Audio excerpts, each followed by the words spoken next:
Ladies and gentlemen, boys and girls, children of all ages, welcome to Weebs of the Ring episode 70.5. Yes, you heard it here. This is a special episode of Weebs of the Ring. And maybe, test trial for Grappling of the Week if you guys like news coverage, docu-series coverage from Wrestling World. That is maybe something up your alley. However, for the Stampede, it's a little different. As you know, Legendary Vash here, as always from the beginning of the show, telling you what we're going to talk about and discuss. As you see from the title here, we have the Vince McMahon, Mr. McMahon documentary from Netflix. So I would like to emphasize before we start the show that this documentary series touches on some subjects that may trigger those in the audience. We will have timestamps set for the topics that will be discussed, so use them to jump to where you feel comfortable to listening. So if you're watching it live, you can skip through, put mute, however you feel like. But if you're watching this as a VOD, everything will be timestamped throughout the show, so don't worry. And please let us know in the comment section down below. Other than that, if you're ready to start the show, hear discussion, let us know how you feel about about this documentary and the stuff that's happened over the last 40-50 years of this documentary that spoke about its topics. Without further ado, welcome to episode 70.5. Hey, how's it going, everybody? Hopefully you are having a good week. It is Wednesday, and your Weebs of the Ring are here to give you a very special episode. We're going to be talking everything about this lovely, fun Vince McMahon documentary that the team has finally been able to watch. So, if you're old here, hey, welcome, welcome. Glad to see you guys in the chat, in the VOD, with the comments and all that. But if you're new here, well, just very quickly, with Anime in Our Souls and Thoughts of Wrestling Out of Control, we are a trio of weebs who love the entertainment of professional wrestling. So, as always, allow us to be the voice inside of your head as we go through a wrestling event. Tonight, it is going to be a wrestling documentary of the evening. Give our thoughts and predictions on what could possibly be happening to those people in the future of their lives. Excuse me, I just had to burp and expel some demons as everybody else expelled their demons during this documentary. But yes, we're gonna help process this documentary, so grab your steel chair, yell for the table, and get put through an experience unlike any other. We are, of course, brought to you by AniMa W3 Studio, and we are the Weebs of the Ring, and this is our podcast. I, of course, am one of your lovely hosts, your world champion Watkins here, and I am joined by, up on my right corner shoulder, we have the legend himself, Vash. Vash, how you doing today? Welcome, guys. It's the visionary legendary Vash himself here to talk about this interesting documentary that we saw, and we're gonna discuss things that has been said, rumors and everything, allegations that has been happening over the past couple of years, and understand that as the documentary said itself, that this has happened before last year. It was filmed and everything, documented in 2022. So we also want to give the emphasis that if you're also here and you probably forgot that little nugget, it's a good reminder for it. Of course. And up to my left hand shoulder, we have the genius of the mat. Drop this box. Drop. How you doing tonight? Doing pretty good. Excellent, excellent. Well, hey, if you guys got to catch our live stream from last night, as these two lovely gentlemen got to watch some NXT, hopefully you guys got to watch that with them. But make sure, check out some other sidecasts that we might be doing here in the future as well. So, hey, I see you in here, Leilani Soto. Hello, Weebsters. Hello, fellow Weeb. We love to see you out there. So, yeah, we finally got around to watching the Vince McMahon documentary. It was a 6-part series, and it looks like Vash is turning into tomato because, hey, he loved this documentary so much. No, quick side thing. The person that you named in the chat was waifu. Oh no! And the way you pronounce her name, yeah. What's up, waifu? And the way you pronounce her name was way off, so it was just a little hysterical, and I heard her laughing too. So no worries. Perfect. Leilani. You're welcome, wife. Leilani. Leilani. But without the S. Gotta get a little. Leilani. Gotcha.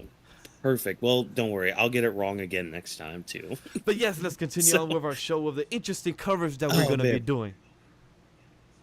Mhm. yeah. Like, okay, this came out last week, and I binged this like as soon as it dropped. Like, it was part of my morning commute and all that. Like, it was kind of an easy watch.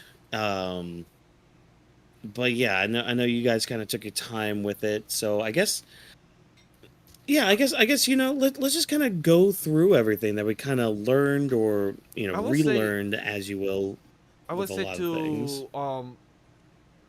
to just piggyback towards what you was in, starting out with about like the not saying the highlight, like the first impressions of you, just you binge it. For me, I Yeah, couldn't binge it. I don't know if that's something good or yeah, bad. Like, for me, I took my time with it because also, like, we spoke behind the scenes. We have, as wrestling fans, we were aware of this type of wrestling topic that's been going on throughout the years and what has been hmm, said, allegations going on throughout the past couple of years. So I already was aware of this. So just watching it and seeing that it could have gone further, but this was filmed years ago, so it could have added more of what was going on this past year. So I hmm, know there will probably be another type of documentary 10 years from now by then to add more details or things that more scandalous. But as something yeah, that have seen it from episode 1 to now, because I even told my wife of what we were, talking about tonight.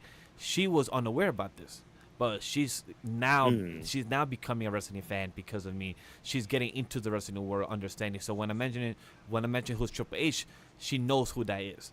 But when I mentioned Mr. Man, she was unaware of that. So she's yeah. being known about this information. So her watching this documentary will actually probably be a interesting perspective as well. Hmm. And I guess I'll pivot over to you, Drop here. I guess Mm. what were your just initial thoughts with everything? Very very brief, like initial summary, I guess, of your Um, thoughts. I mean, the best thing for me to say really is like over the years, I was aware of like these different topics that were Hmm. discussed, but I didn't get like the full on like gist of like, for instance, like some of the scandals that we went on because I heard of it. I just didn't get the full details because Yeah, as a kid growing up, I'm not gonna really go online and look up all this stuff. So this right here was like a good exactly. refresher to me to really help me get back on track when it comes to like, okay, this is our couple things you could have missed that you might not know the whole story to, and that's what the documentary did to help me. Hmm. So that's one thing I can definitely say that I took in when I was watching this documentary, and then getting like the behind the scenes story behind it was very interesting to see how it played out. Hmm. Because, for example, a little bit later we'll be talking about the Montreal Screwjob, which is one of the most well-known things within the wrestling industry. And I knew about it. I knew who it happened to, but I didn't know like every detail. Like you're trying to make a recipe or something. I didn't know every exact detail. So getting that whole Yeah, little extra details thrown at me was really nice. Well, not really nice, but you yeah. get what I'm trying to say was help me. No, I get that because that's the thing. I was kind of in the same boat as you. It's just like some of these stories I have heard of, and I think it's a little different because now we're getting the stories from the source of them. And my camera decide is not wanting to Mhm. cooperate tonight for some reason. So apologies, everybody, as you see, faded me. But anyways, that's besides the point. Like, yeah. So like a lot of the stories, we've heard about, which we'll talk about here in a little bit. And if it sounds like our tone's a little more like down or serious, it's because there is a lot of stuff in this docu series that kind of was very serious. So, I don't know how many jokes we're gonna be cracking throughout the night, Yeah. but we'll keep things very entertaining for you guys at least, as we go through the whole documentary. But Vash, I'm also glad too that you brought up your, wifey too. Um, not really knowing much about Vince McMahon because I think go hearing people's reactions to this docu series it's mainly for people that needed that refresher, or like the Yeah. new people that Netflix is trying to get in about WWE, especially with Vince basically gone out of the company now. Like this is a way to be like, okay, this is the man that created the company, and this is why you're never gonna see him again. Like these are the reasons why. So Hmm.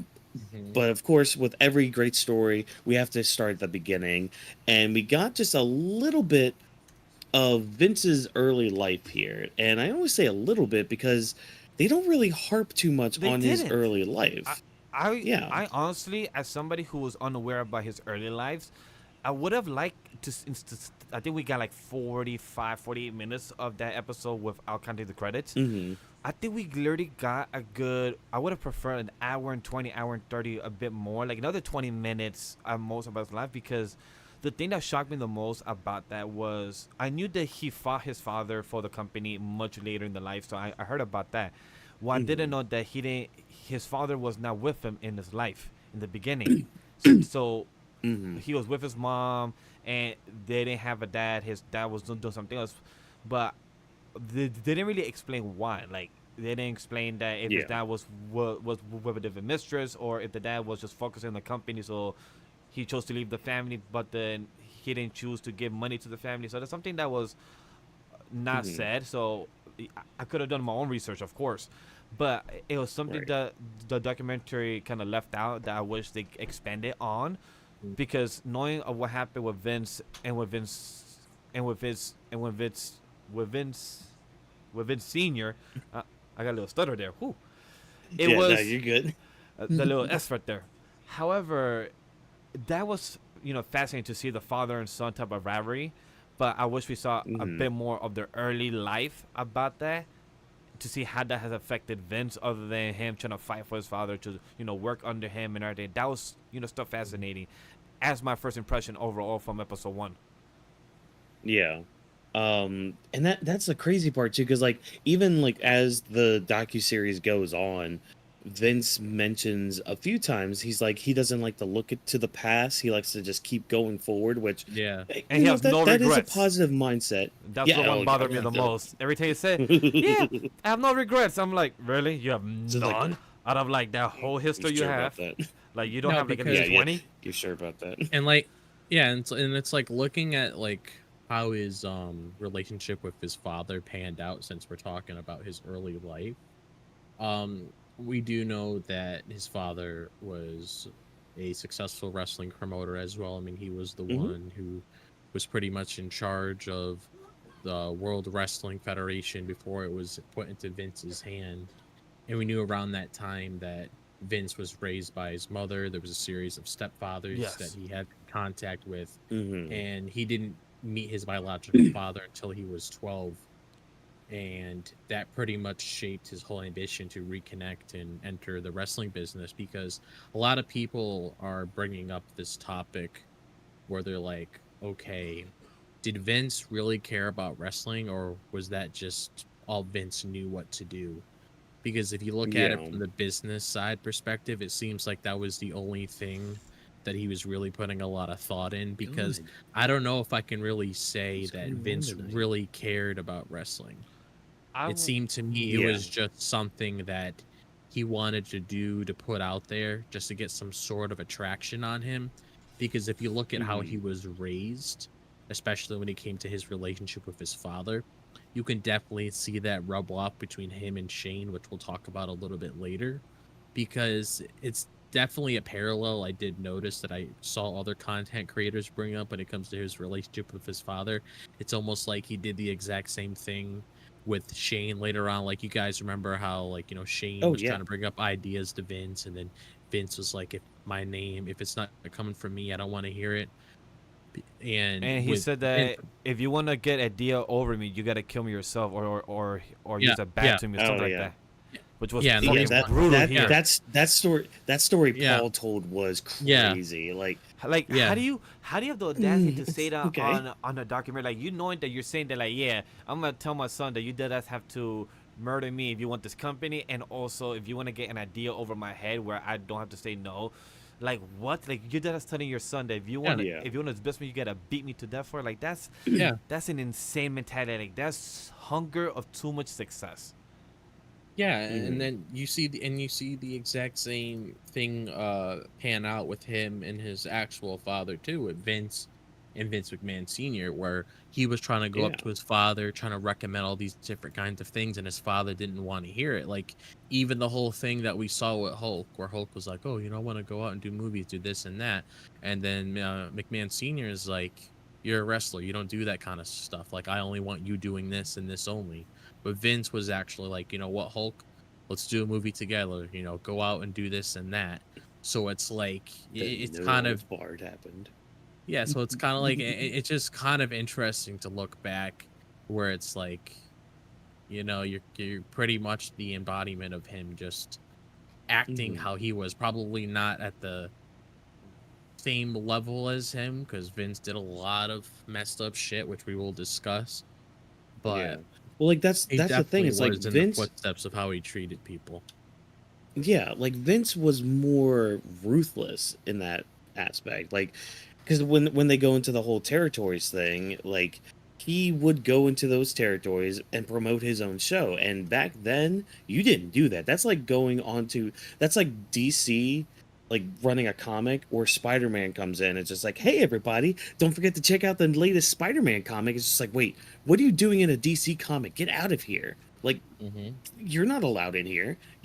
Go, leave. Nobody wants you here. This is a Batman cartoon. Get out of here. Like it's almost on that levels where it's like you just didn't do that. And like they talked to some of the older people that are still around today that were around back then, and it was a very Mm-hmm. taboo thing to do that. But I mean, he did it anyways, and he was poaching talent too, like taking them from the territories. Like he was basically like he was taking over, Mm-hmm. and not many people like that, but it eventually made WWE what it is today, you know. But Look, yeah, and a lot of that too could have been like fueled with him trying to prove himself to his dad, because like Yeah, he went definitely 12, trying to exactly. like get that. he didn't. Yeah, You said 12 years old, and I feel like go ahead. as a lot of kids wouldn't know what they want to do in life at 12 years old or 15. Hmm. You have ideals, you have aspirations, but anybody in that shoe, when you're out in the slump and you find out your who your biological father is, and he's a successful person in your eyes as a child, 12 years old, trying to see somebody who's a good salesman, knows how to go travel in the 5 states in the east, northeast, trying to get some type of revenue, and you want to get out of that slump to be in the same shoes and maybe be better. Would it say that he loved the business? Would he say that he loved wrestling? Would you say that he loved entertainment, or even all of above? It's hard to say, because at that time, at 12 years old, like, would you just want to be with your father and do what he does, and then from there on, it just went a downhill? Yeah, Hmm. Yeah, and like uh the where was I territories going with things all that that? you mentioned earlier, I did want to touch on that Hmm. too, because like as much as I dislike Vince, because I don't like Vince at all whatsoever. I think he's a horrible person. But one of the things I can say is the fact that he did do a smart move all those years ago when it came to dominating those certain territories. Because Hmm. if he didn't tackle that, then he wouldn't have gotten in the position that he was to really make this like a mainstream thing. And one of the things that Oh he yeah. did do that I noticed that they brought up when they were discussing that topic earlier in the documentary, was they were bringing up stuff where Vince would look at what's going on in the real world, and he would adapt that into a storyline, like what you saw with the Iron Sheik and Hulk Hogan. Yeah. And he would make like Hmm. the Iron Sheik the villain, and he would make Hulk Hogan the hero, because obviously everybody's going to be rooting for the hero.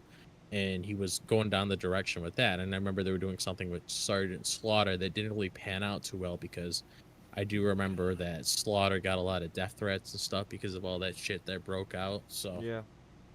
they were definitely Yeah. stepping on some pretty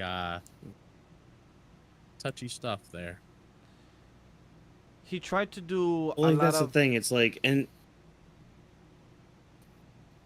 I was just gonna say that like he tried to do real life events into a wrestling entertainment side, and it didn't pan out what you envisioned. So it's hard to kind of, when people come to events, concerts, wrestling entertainment, they try to escape reality, not see reality on what the mhm, outfits you're wearing, and try to literally paint picture to what they could go home and watch on TV, the same thing.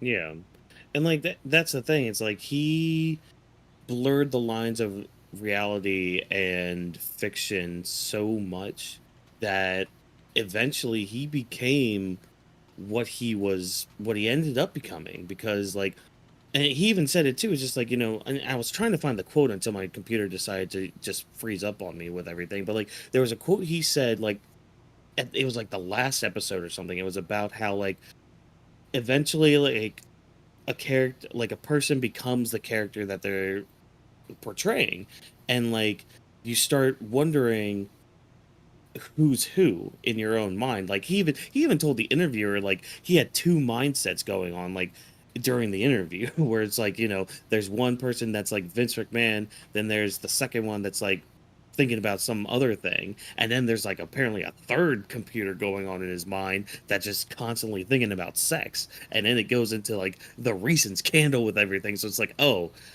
that's not good. That's not good to have. But like, and then you hear some of the other stuff. Like, I mean, he didn't really talk about it too much because again, and like Paul Heyman, I think, was the one that said this, that Vince doesn't really talk much about those 12 years before he met his dad.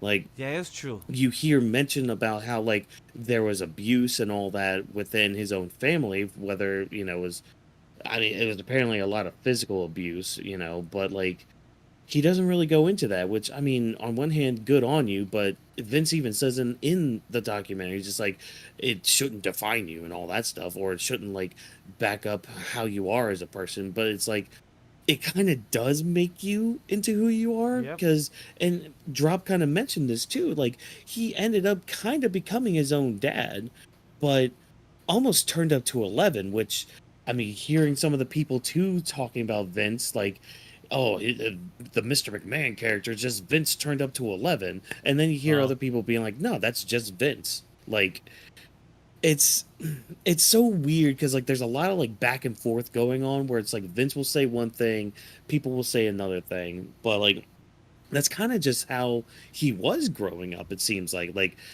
he would see something and want to emulate that. He talked about this one wrestler that he always hung out with, and I think that wrestler that he embodied, that he wanted to be like, oh ended up yeah. kind of also pushing him, because like he didn't have like that strong male figure for 12 years of his life, and then Hmm. he meets his dad, kind of gets like a half hug from him, and then like kind of enters this crazy world of professional wrestling. He meets this professional wrestler that's like walking around all strutting and like all top shit and all that, and he's just like, wow, I want to be that when I grow up. And he kind of ends up becoming that. He becomes this larger than life character on and off screen.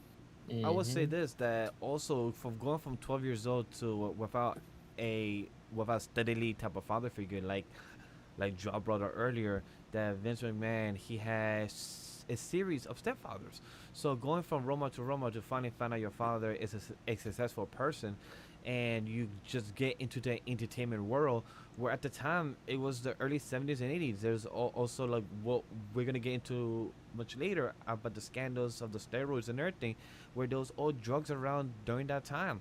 So like at a young age, traveling, going about entertainment, and trying to work for your father, trying to start out as a ring announcement, and all that leading up to being told by your father, saying that if you want the company, you're not the next one line up, because his father was Hmm. ready to sell it, and the first person that didn't come up is your own son. So that's what Vince also for her, like, all right, cool, I'm gonna buy you out. If you don't want to sell it to me, I'm gonna buy Yeah. you out. Like that's some type of big balls drop type of attitude. I'm not giving an F.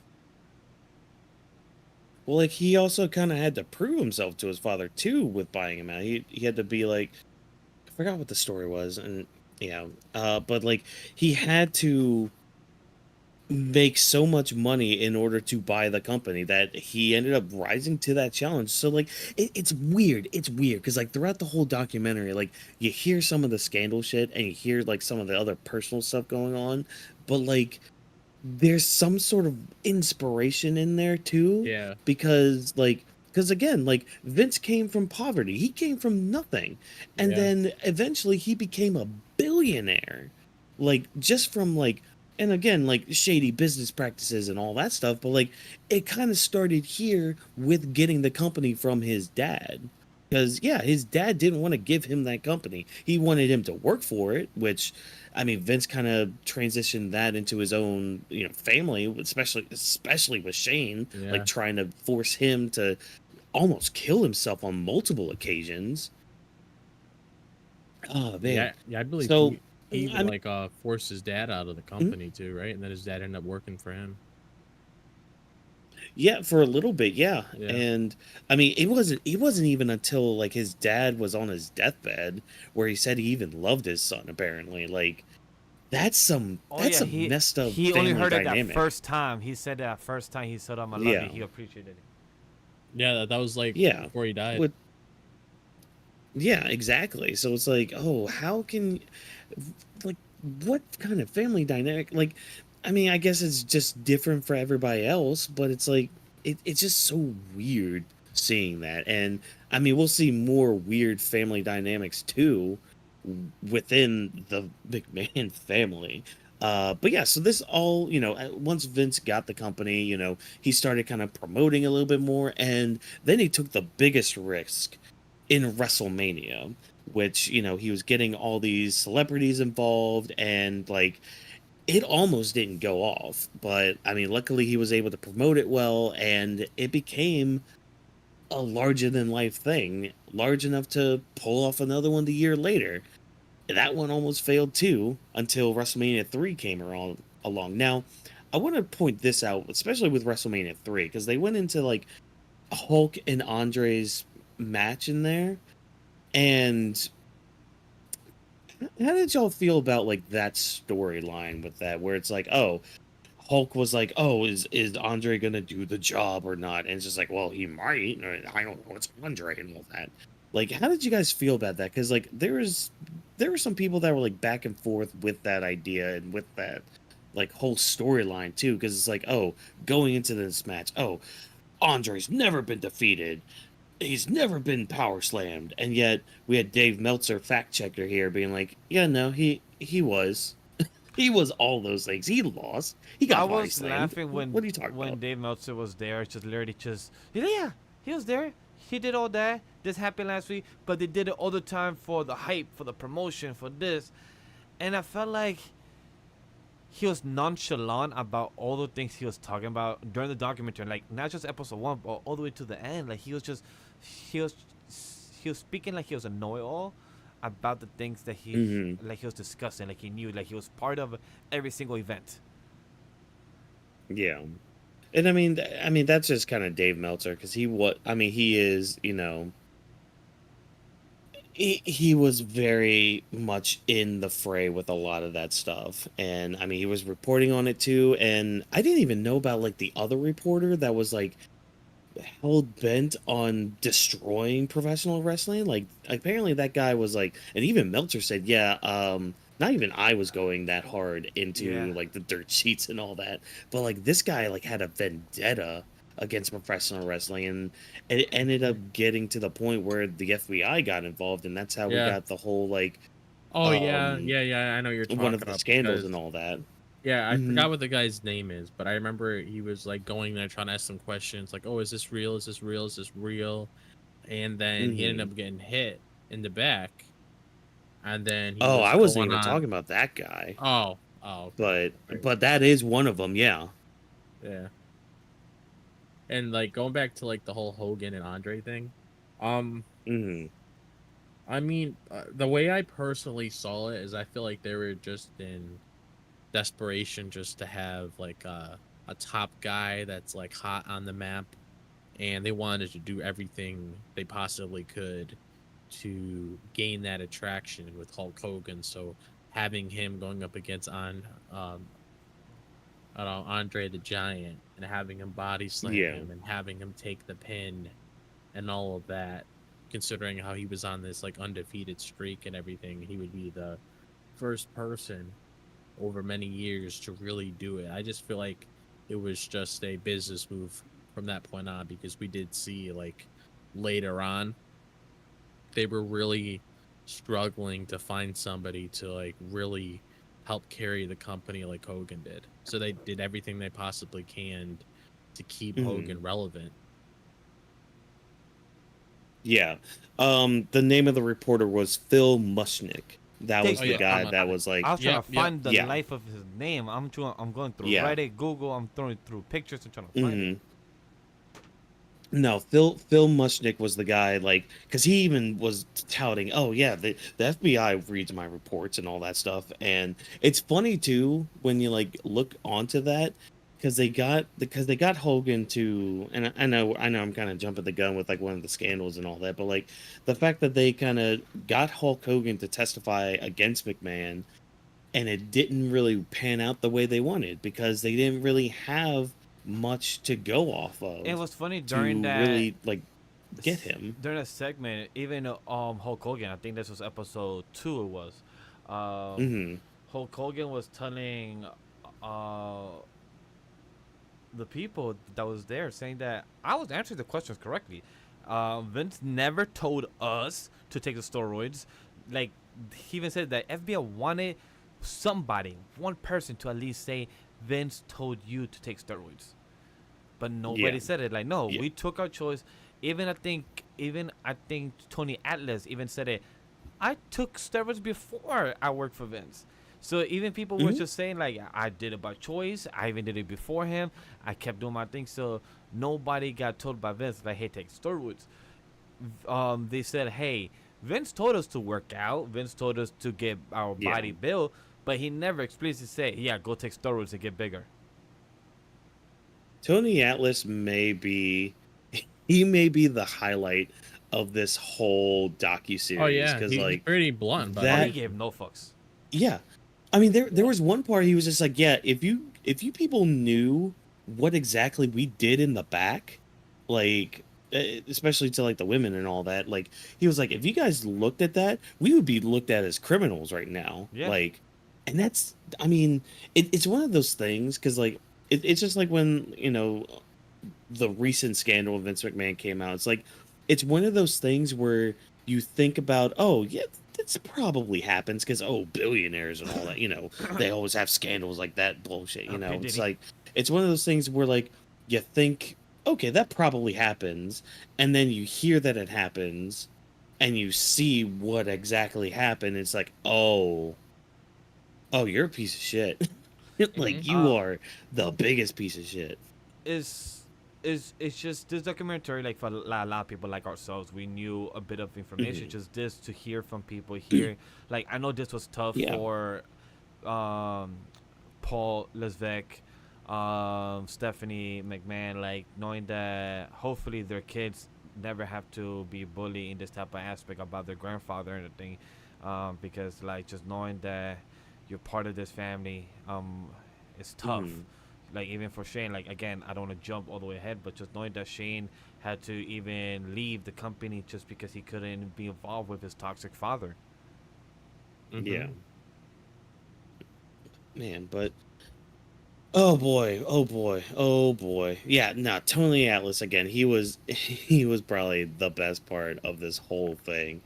And yeah, so like Vince had to, he made a lot of choices. He made a lot of, like, because that's the thing. Like, they even go back to this too. It's just like Vince was an innovator for his time, but again, like, if you didn't match brain waves with him, it didn't really matter, And God forbid you say no to the guy. I mean, we've been talking a little bit about his Early background childhood and his all that background, stuff, and we keep alluding to it. Let's just kind of dive into some of the scandals, because I think that's Yeah. where like most of our conversations are going to be held at. So let's start with this early one. Like I didn't even know about this one. This this ring boy scandal where apparently they would hire teenagers to kind of help with the ring and all that, you know, to build the ring and all that, and there would be some abuse going on there, and that turned into a scandal right there. And I never heard of this. I never even knew about this, but this was apparently a thing. And former WWE employee Tom Cole, he was one of the ones that was accused of this. He was one of the officials, including some other people that were accused of abusing these kids. No, I don't Pat know. Patterson was another one of them too.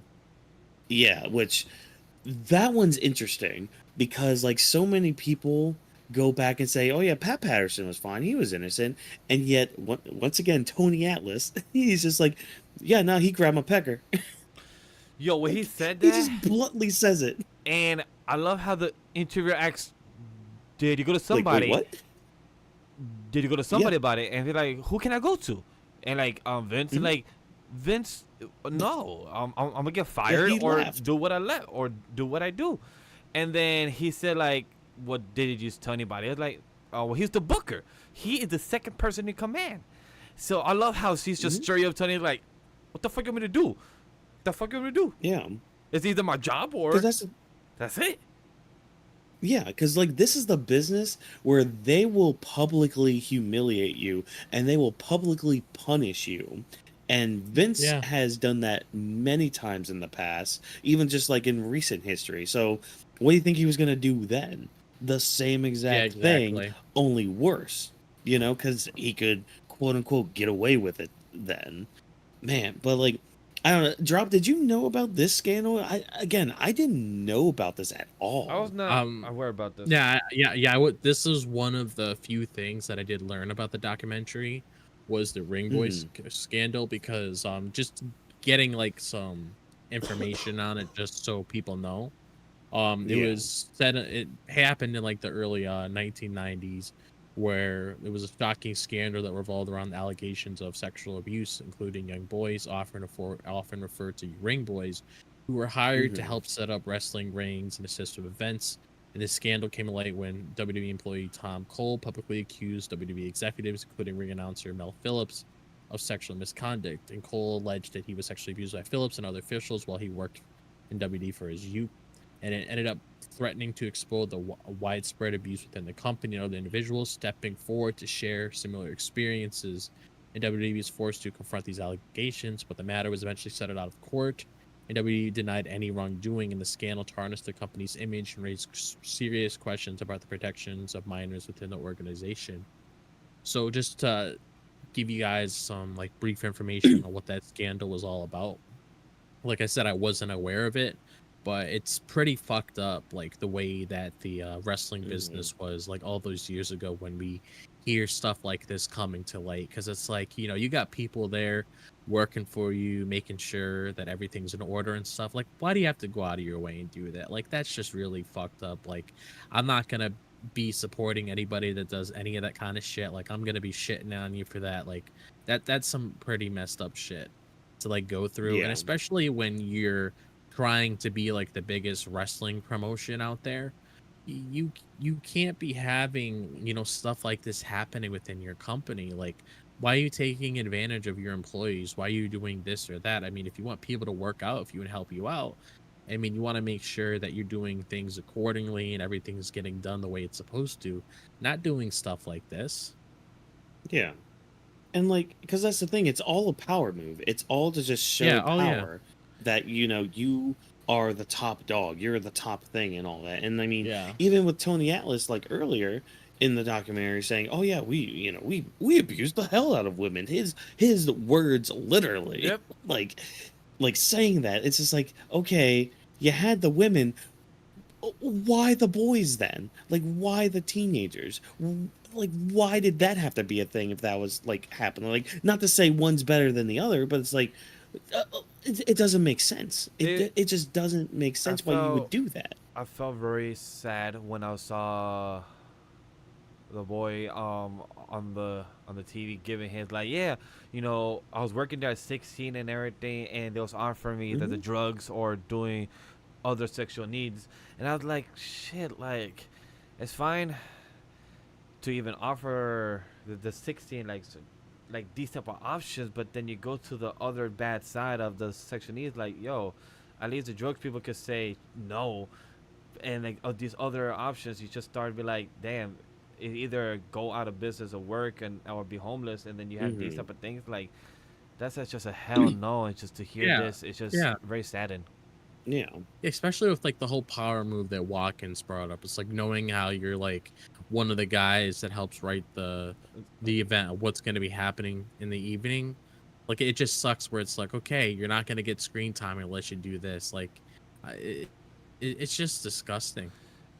Yeah. It sucks when you try to put a And rank or like your tier or your title. Like, why? Like, just hmm go by the person's skill set. Like, hey, Yeah. like, it also sucks as somebody who works in the industry, knowing that back then they didn't have PAs or like production assistant or people that were actually, you know, build the sets.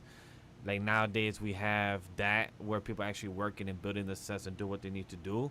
Back then it was just hmm random people around the events, around the area, and this is how you treat them. It just sucks to know like that's how it started in the line of work. Yeah. And I mean, well, I think we'll touch more on like some of these assault cases too here later Yeah. on, because like the fact that there's a lot of them like that just it doesn't really blow my mind because again like I get it with higher ups and billionaires and all that shit, but like it's still mind blowing that it happens so often. Hmm. But well, let's go back on now to the steroid trial because like a lot of this kind of started with this doctor that they got who was prescribing steroids and he was prescribing them to the wrestlers to sell to them, and again a lot of them were saying, Vince never told me to take steroids. Vince never, sold me steroids. But they did say that Vince would always encourage them to work out harder. Yeah, Like, get bigger. yeah, not just working out, work out a little harder.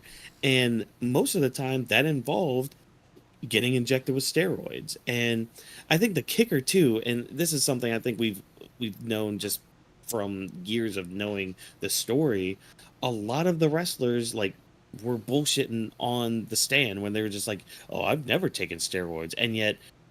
Like I think again the MVP of the whole docuseries, Tony Atlas, was just like, wait, nah, I've injected Hulk Hogan in the ass with with steroids. Like I've done that for him before. That and also saying, I took steroids even before meeting events, and I took them during that Yeah. time, and I'm like, okay, yeah. Like I never heard of someone being too blunt. Like he literally just saying how it is. And the most funniest thing is that during this trial, how the fuck you're gonna start the WBF, the World Building Federation, during the same time of this fucking trial? Like, like, It's so like, funny. yo, you're literally smart enough to build the business and everything, and then in your mind, you literally say, you know what I should do? Let me have like a building type of seminar. Let me emphasize on Mhm. this building aspect of big man out here during the time of a steroid trial that you're being accused of, my guy. That's the worst Yeah. timing of idea. And I love how you said it. Yeah, it's just crash or burn. It was a bad time, a bad idea. I'm like, yes, I'm glad you figured that out, but you should have figured out before you even put maybe like $3,000-$5,000 to try to make this happen. When it's just most of those models were fucking probably on steroids. Like probably 95% of those models at the time at the Yeah. WBF was all on steroids. Oh no, a lot of them looked like it too. I mean, he's just judging on how they looked. I'm like, I don't. That doesn't look natural. And like the thing about that is like going on to like the Hulk Hogan. Yeah, yes, he was the one that he, so like getting on to like the whole trial itself. I believe there was a WWE physician. I believe it was like probably gonna butcher his name, Dr. George Zarian. Yeah. And I believe it was also mentioned that he was convicted of steroid distribution Yes. as well. Hmm. And a lot of prosecutors sought to prove that Vince McMahon was involved in similar schemes, and then the stuff with Hogan. And like ultimately, like at the end of all of this, Mr. McMahon was acquitted of like all charges because of Yeah. that trial alone with Hogan. Like it mainly what this really did is like again with like the Ring Boy scandal that we went over and with the steroid trial, it just opened more eyes to like the wrestling product when it comes to a Hmm. lot of the behind the scenes work, because it's Yeah. like the way that I was looking at how everything was shaping up back then, it's like now that you're getting into the mainstream, people are going to like look super deep into it. Even like that guy you mentioned earlier, trying to get some dirt on the business to try to expose them as much as he possibly could. They're going to do Yep. everything that they possibly can now that you're in the mainstream, because once you enter mainstream territory and you have more eyes on you, because it's different if you're just like an independent promotion, not that many people really know who you are, but once you're like the main shebang and everybody knows about you, you're gonna have a lot of people talking about you all the time. And this was definitely this one in particular, I do remember the most out of all of them, when it came to these scandals, was the steroid trial. What's also Hmm. funny Yeah, because is like, that Vince deadass told Hogan, tell the truth on live TV. Yeah, He deadass yeah, he did. told Hulk Hogan, hey, this is the one time I tell you, it's best to tell the truth, my guy. This is the time to listen to me. And Hulk I Hogan, I love how in the beginning of episode 1 and half of episode 2, Hulk Hogan said, yeah, I listen to Vince. He's my guy. Yeah, I listen to him all the time. He is like, if he goes 3 steps forward, he tells me to jump. I go three steps forward and I jump without thinking a word. And then this fucking trial comes up, and he does the opposite. It hurts his reputation more. Vince literally Yeah, told him like, "Hey, so do this, and you're good." no. The and that's fact what that it was Vince McMahon himself saying, Oh, to tell the tell the "Oh, truth. truth. tell the truth," it's like, Oh yeah, that was funny too. bruh, Oh yeah, that's funny too. He like, bro, you're bruh. contradicting. Like you're just telling a lie that you don't even do. Yeah, Exactly. like, mm, oh my god. But like, yeah, because just like what you were saying, drop. It's like we've already had like about nine, at least nine, WrestleManias by now. So yeah, wrestling is like in the stratosphere when it comes to entertainment and all that. And I mean, Vince McMahon being the entertainer that he is, being the one to make everything content. Like he shows up to the freaking trial in a neck brace, like a neck brace for a surgery that he apparently didn't need at the time. Like it was suggested by doctors, like, hey, maybe you could take this surgery and Like get some 3 months things from worked now, on. 6 months from now, you need to Yeah. take a surgery. Not like, hey, take it right now, right during this time Yeah. of trial. And I love how I think it was Paul Heyman, I believe it was, or somebody during that time Hmm. in the they said like, yeah, usually when they have a neck brace, the heel wear it to to show that they're actually injured there to make them look more bad. Hmm. And I'm like, so Vince, knowing this, he technically made himself more look like the fucking bad guy. Yeah. Mhm. Well, like that's the thing. He always tried to make himself look sympathetic. In the mainstream media, he tried his damnedest to make himself look like the good guy and all that. Um, and I mean, the steroid trial was probably one of the biggest ones at the time to really like for him to try to get that sympathy and all that. Um, Mhm. but yeah, so let's kind of move on because we got a lot to kind of sift and talk through. The next one we're gonna hit on is Owen Hart's death. So on May 23rd, 1999, Owen Hart tragically died during a live WWE event Like, after a over the stunt went edge. wrong, resulting in a fatal fall, and yeah, he ended up losing his life that night. This was tragic. This was something that it was a complete accident. Apparently, they had a trial for that too, and it turns Mhm. out that the harness that they were using didn't really go through the proper testings, and it was faulted Effective. and all that. And Yeah. yeah, defective. That's the word I was looking for. Thank you. It was defective, and so it tragically led to Owen's death. So it ended up not being Vince's fault. However, that I don't think that's really where this scandal really leads. It's really the fact that Vince kept kept the show going. Yeah. And this is one of those moments where it's like, I get it. I get your mindset, because like it's the whole entertainment mindset of, oh, the show must go on and all that. But like, at the same time, a man just died in your ring, a man that was well respected in your back. Blood was still there too, right? Well, apparently that got disproven. It was apparently like a an angle that was shot earlier for another segment. Oh, okay. Um, yeah, apparently, but I'm not gonna go too much in that because Oh I don't yeah. remember right now. But I mean, even still though, it's like, a man died inside that ring, like, and you're telling your performers to go out there, like, push on, carry on, go through. It's that. Like, again, I get it from like the business standpoint, like the objective business standpoint. It's like, oh yeah, these people didn't pay to see a death. They didn't even see what happened. Blah, blah, blah. But it's like, dude, dude, just cancel the show, make up for it, or like find some way around it other than continuing on. Like, at least that's my aspect of it. Like, I don't know if maybe that just makes me not the perfect businessman or something. I don't know. Who knows? But like, what were your guys' No. thoughts with that part of it? I do have something to extend to that because Mm-hmm.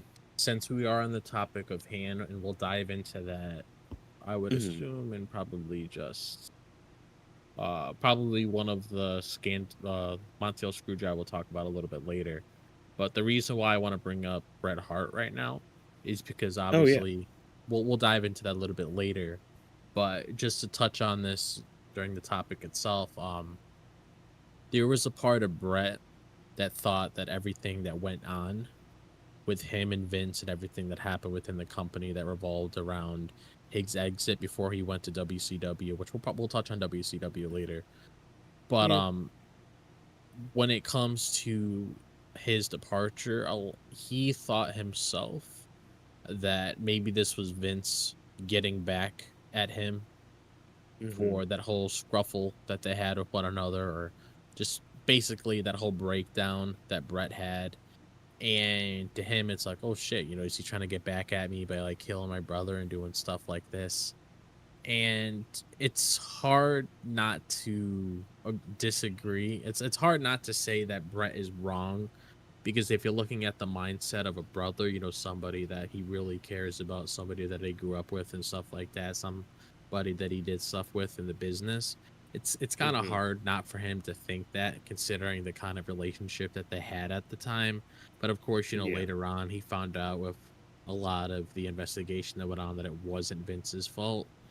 But my own opinion on that, like I personally would have ended the show, because I just feel like it's hard to really move on after having something like that happening in my ring. Like, if one of my performers was making an entrance like that and then they fell to their death, I couldn't continue doing the show, because knowing how I am as a person, I would Mm-hmm. have like that I would just had that weird feeling inside of my stomach for the rest of the night, where I'm like, why am I doing this? Like, why am I Yeah. continuing the show and doing this? And also part of me is thinking, just considering how Vince is, and Vince just does whatever the hell he wants. He just wants to keep going with everything he does, Yep. and he probably didn't even want to give people back their money for attending the event, because that's Oh, of probably course not. something that he was thinking about around the time, just knowing how Vince is when it comes to making money and stuff. He's like, I don't want to get people any refunds. I don't want to do this. I want to do that, because Vince McMahon is a very cruel person. So that's one of the other reasons why I'm pretty sure he didn't want to stop the show when they were doing the Over the Edge pay-per-view back in 1999.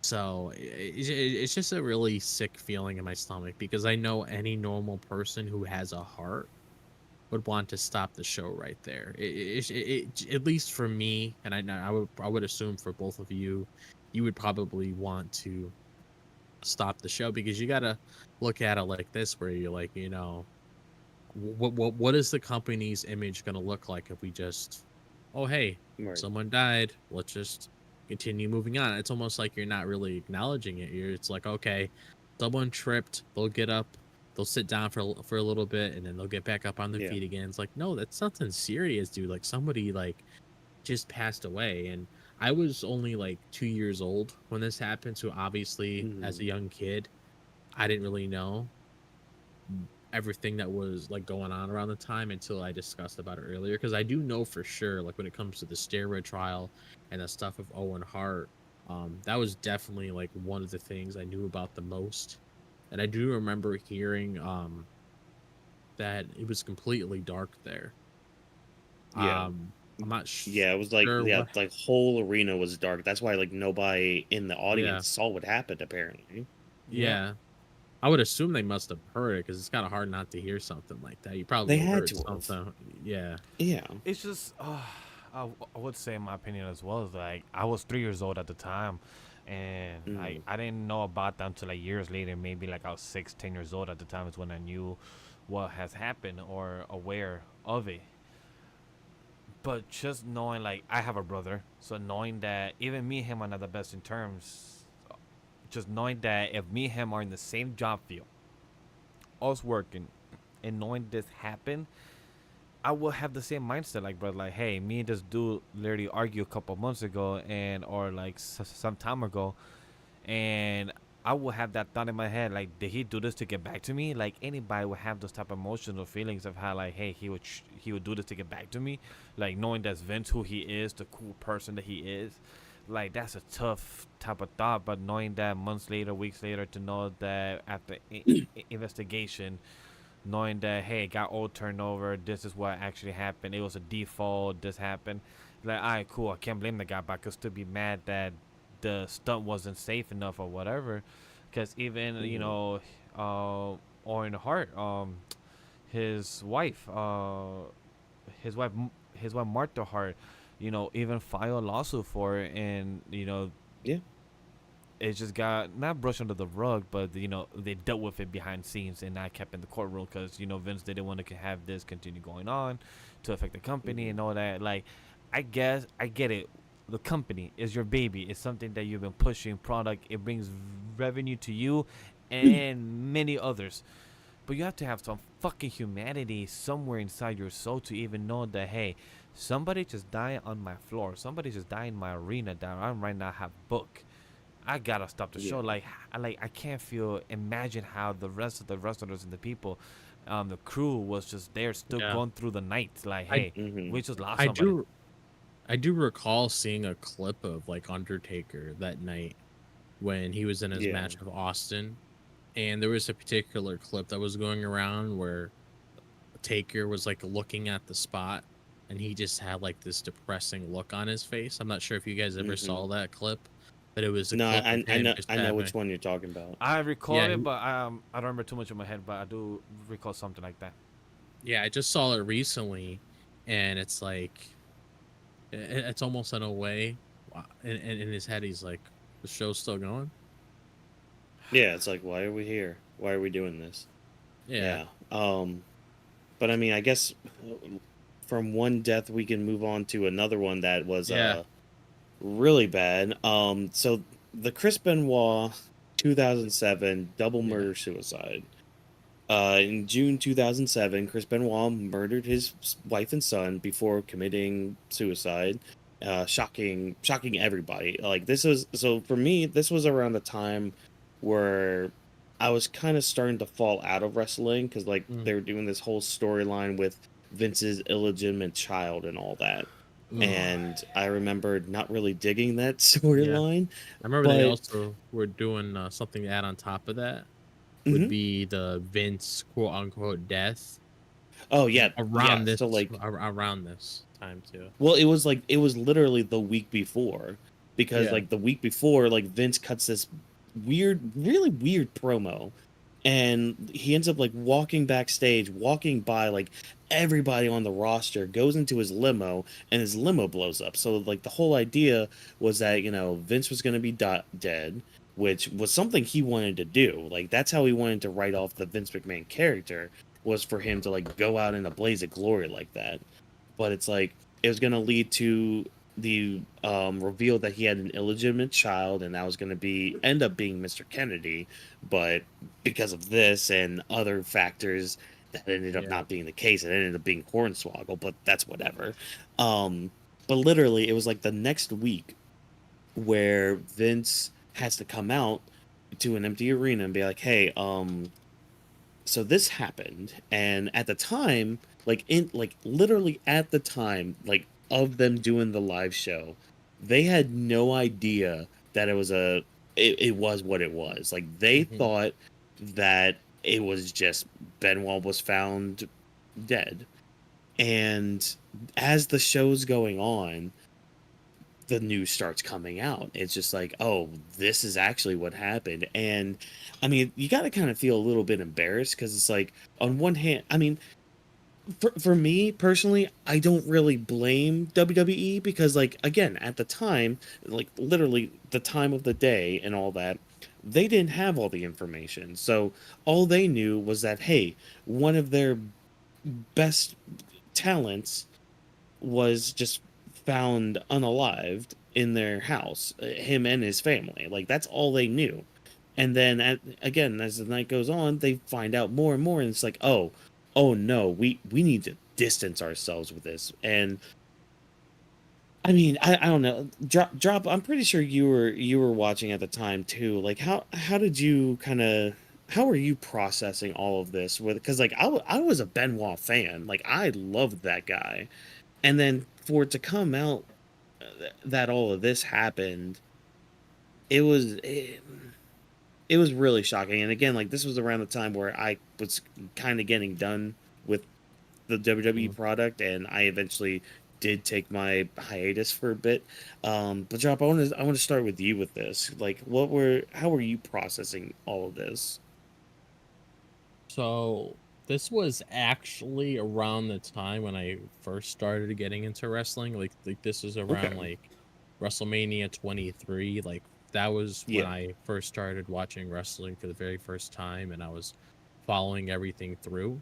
So I wasn't really completely aware of who Chris Benoit was and the sort of Hmm. accomplishments that he had and everything. Like I didn't know about him until a little bit later in my life. So I was very like unfamiliar with the character.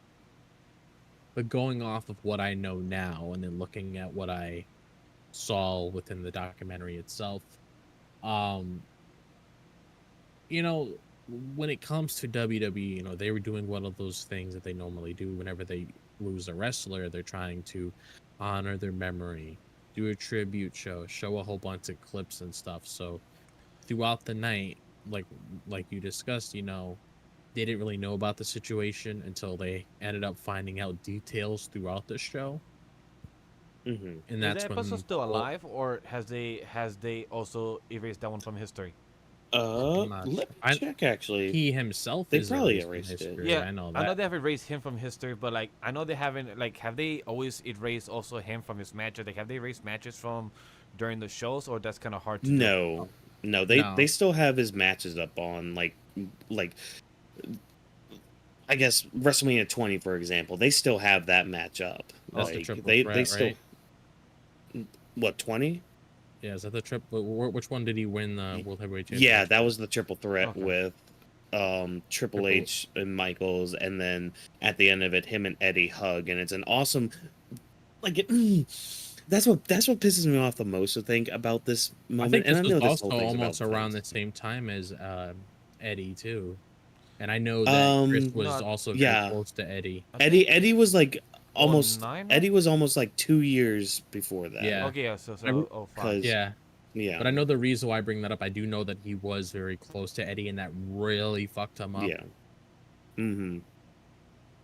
Yeah, I mean, rightfully so. That fucked a Oh lot of yeah. people up. Oh yeah, definitely. Like, um, but man, that I mean, just I guess quick little tangent. The whole Chris Benoit thing, it really pisses me off because I love that moment that he and Eddie shared Mhm. with the confetti falling and like them I will both be right holding like back. the top titles. Yeah, you're good. Both holding like the top titles in the company. Like it's a good moment because like those both of those guys like they had so much crap going on in their lives and like they finally reached the pinnacle, like the top of a company. And I mean, now that moment's kind of tainted and all that, but while Drop's gone, Vash, I'll pivot over to you. How did you how did you kind of come across this information, and how were you able to process it, I guess? Or So I guess you were kind of getting into that here. I would say like I'm not a fan of Chris Benoit. I didn't Mm, grow up with him, even though I started watching wrestling like in '03 when John Cena appeared and everything. I was watching wrestling at a young age because of my brother and everything. However, I knew of Chris Benoit. I just I wasn't not saying a fan because I didn't like his character, but he mm, didn't gravitate towards me, so I didn't get to say I was excited every Monday night or every type of SmackDown or overall of the product to see him. So when the event of that time happened, also my mom would try to hide me away from pro wrestling because she would think it was too violent at the time as well. So at time when I was supposed to watch uh when I get the time to watch about Chris Benoit, I kind of miss it because mm. I was turned away from wrestling because it was too violent and everything. So I would hear it at school at the time and be told of what was going on from friends and everything. So I was aware of it. I just didn't know too much about it, and knowing like the whole details from the documentary was actually helpful in a way to kind of get a perspective to know how people Okay. felt and their point of view during that sad time. Mm. Sorry, I am fact checking right now to see about that episode of Raw. I'm trying to see where we were at with everything. I might be close to it actually now I'm looking at it. June 4th, June 4th. How did you end June 4th Raw? How did you end with Great Khali and all that? How could you? How dare you? Anyways, I'll check that here later on. No, But also like go ahead. I was just reading some of the information that I have here. Like Mhm. with Vince McMahon also having like a 3 hour type of tribute show of Monday Night Raw, assuming Benoit and everything happening with it, and like just knowing that we had a 3 hour show, like that's why I was curious to know if that 3 hour show still existed, because to know that they have actually Yeah. erased everything, because I know they have erased him in any type of video packages, any type of pictures online on the website and everything. So you can't erase a whole 3 hour show from your history. Like if Hmm. you like, you could do that as a product, but to actually be able to do that, I was just curious to know if that was actually a thing. Here we go. All right, all right. June 11th was the Raw that. Oh, son of a bitch! Why did I get out of that? June 11th was the Raw that Vince he exploded. Like he went boom boom. Um, but then I accidentally clicked off, so now I gotta scroll even more to it. Uh, but I'm glad. I think one thing I'm glad that this Chris Benoit thing did do, and we'll go more in depth too when Drop comes back as well. This led to WWE kind of looking more into. Oh, good, he's coming back. Good. This led to WWE looking more into the CTE thing and more into like concussions and like why people's brains go in. And good on Mhm. Christopher Nowinski, who he wrestled for WWE for a bit, but I'm glad they brought him in for this part, and I'm glad we kind of got to see the mindset of some of these older people. Because like when Christopher Nowinski first started going into his research for all this, Vince outright denied it. He was just Mhm. like, "Oh, that doesn't happen. Benoit was just selling all of that." And like, it wasn't just Vince saying that. We had Undertaker saying that. We had Hogan saying that. We even had Austin. I think it was Austin who was saying, "Oh, I got hit in the head so many times. Wrestling, blah blah blah. I never got CTE." First of all, how do you know unless you got checked? But man, that's a whole I other remember different him. I topic. remember him saying that he didn't even believe in it. Yeah, but like, Yep. so conspiracy with that though, like when he says that, watch his body language, because after he says that, he like kind of goes to his ear and kind of scratches it, and it's one of those signs where it's just like the person might not believe what they're saying. So I kind of want to thank the documentary team for catching that, because I'm wondering if he's like, if it's one of those things where he was told to say that, you know but that's just hearsay or conjecture, whatever Interesting and Yeah. stuff. But like, perspective. We yeah, also gotta yeah, look at. I'm not sure if you touched on this when I was away, but hmm like when it comes to the whole CTE thing, especially with Benoit, one of the things that Benoit was known to do quite a bit was a lot of like headbutts, and I remember he used to go on top of hmm cages and do the headbutt from the top. So he took numerous like headshots again and again and again and again. And yeah, that's why they had to take away that whole thing to begin with because of what came out of this. But personally, to hmm me, I do believe in it. I do believe that when it comes to a certain point, if you're pulling off stunts like this, after a while, it will start to eat away at your brain. I mean, oh yeah, this could potentially be even some of the cases. Like, I'm not sure if you guys know about Aaron Hernandez. Like, he was a football player, and he ended up doing something to his family. I remember. And I recall one of hearing the that. things that they were looking into was CTE, and they noticed that there was certain things wrong with his brains that could have potentially led him to do that. I So, just want to give a quick it's, reminder to the audience and chat in case you don't know what CT is. It's chronic traumatic encephalopathy. Hopefully, I pronounced that yeah. word correctly. mhm. And So I believe yeah, this was also an ongoing thing with like other sports too, when oh Chris yeah. was trying to take in part in this. That's a So big thing really quickly, over for football. Just wanna oh yeah, Yeah. or to mention oh too as well. especially for football. It's a big thing, so that's why they have changed the way you tackle people now. Instead of spearing them Yeah. and taking them down, it's more like hmm more different compared to now how it was 10 years ago, even 5 years ago.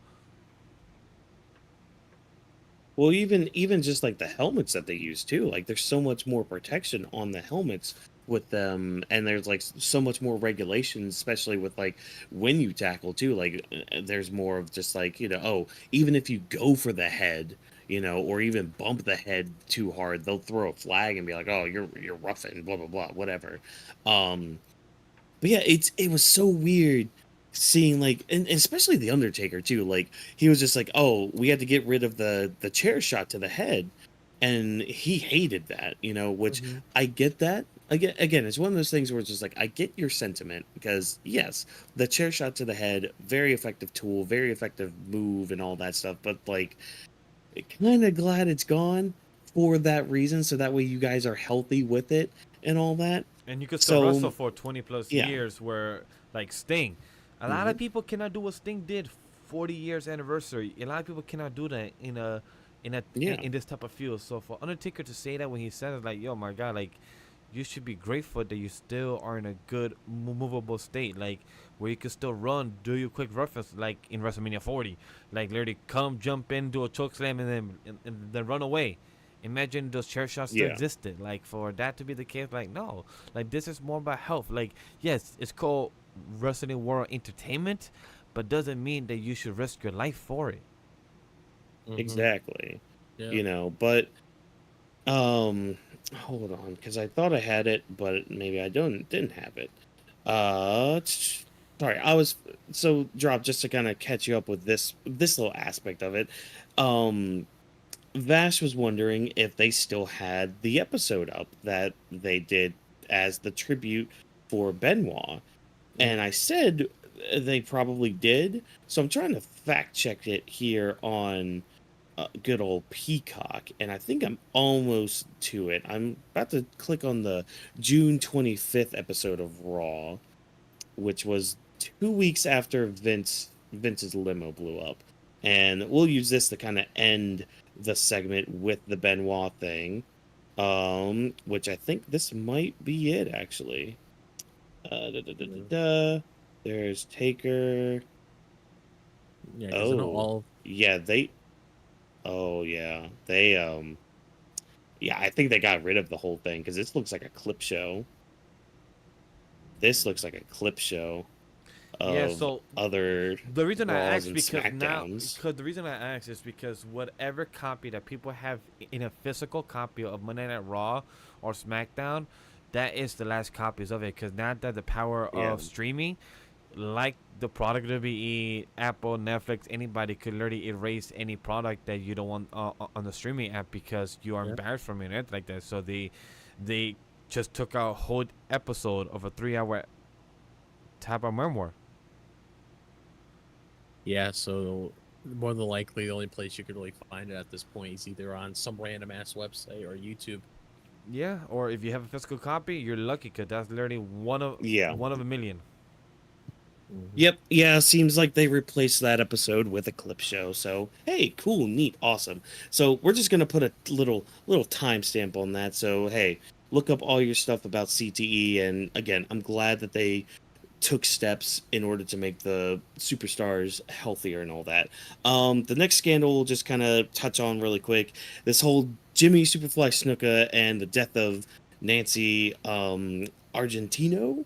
Again, apologies if I am butchering names and all that stuff. I am only human. But in 1983, Jimmy Superfly Snuka's girlfriend, Nancy Argentino, died under mysterious circumstances with head injuries, raising suspicion.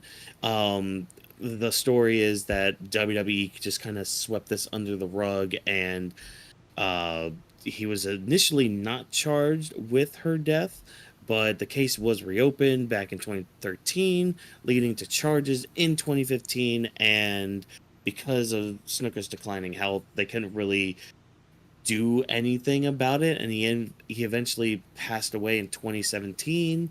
And like, here's the thing, I don't remember the last time that they've actually honored Snuka in anything. I don't either, to be Same. honest. I don't remember. Like Yeah. maybe it's been the last time when that happened, like 2015, 2017. They was probably the last time they honored Maybe. him. So, but Yeah. like do I feel any type of hatred or against Snuka when that happened? I can't really because this was before I was born. Mhm.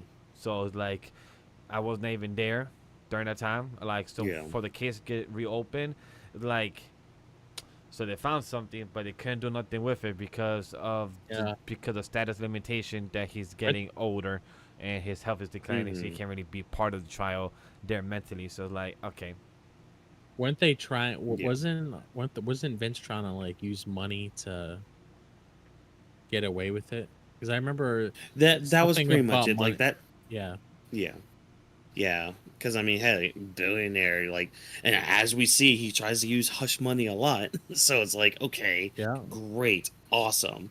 Honestly, yeah, I don't have anything to really add to it. You know, like it was just it's one of those things where it's like I don't think we have enough information to really go off of. And No, now that Snook is dead, and I mean eventually Vince is gonna kick the bucket, so that part is gonna be basically lost to time.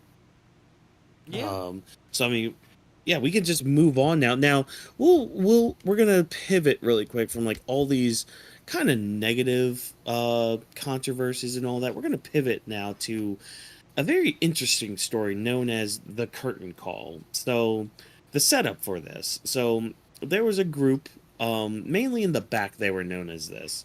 But, word got out because of dirt sheets and all that. But they were a group known as the Click. And these were a group of guys who would politic their way in WWE. And the main four guys of it were Scott Hall, Kevin Nash, Shawn Michaels, and Triple H. And Hall and Nash were on their way out of WWE at the time, and Shawn Michaels went up to Vince McMahon. They had this live event happening where like he was in this heated rivalry with, I think it was with Nash at the time. So they were in this heated rivalry. They had this steel cage match at this live show, and he went up to Vince saying, "Hey, we want to do something at the end, because these guys are going out, and we care about them a lot. We just want to have a moment with them." And Vince okayed it. Now, back in the day with this was like 96, 97 at the time, kayfabe was still alive. And if you don't know what kayfabe is, it's basically you are in character 24/7. When you're in public, you are in character. And like it kind of goes into like If they anybody use wants an Undertaker as- example of current person that's kayfabe all the time, 24/7, go to AEW MJF. MJF. Yeah. Mhm. Like MJF's good with that. But this was, and a lot of the wrestlers too, especially the older guys, they reference this as the death of kayfabe, because what happens is at the end of the match, Scott Hall comes out to the ring, and then Triple H comes out, and all four men embrace each other in a hug, and they all like go up to the audience and be like, "Yeah," all this stuff. So it's like kayfabe was broken. Everybody in the back was pissed at this. Yep. And the thing is, Vince couldn't do anything to Nash or Hall. And he couldn't really do anything to Michaels because, like, he was at the top of the card and going through his own crap at the He was time. pretty much the poster boy at that point, right? Yes, he Yeah, was. basically.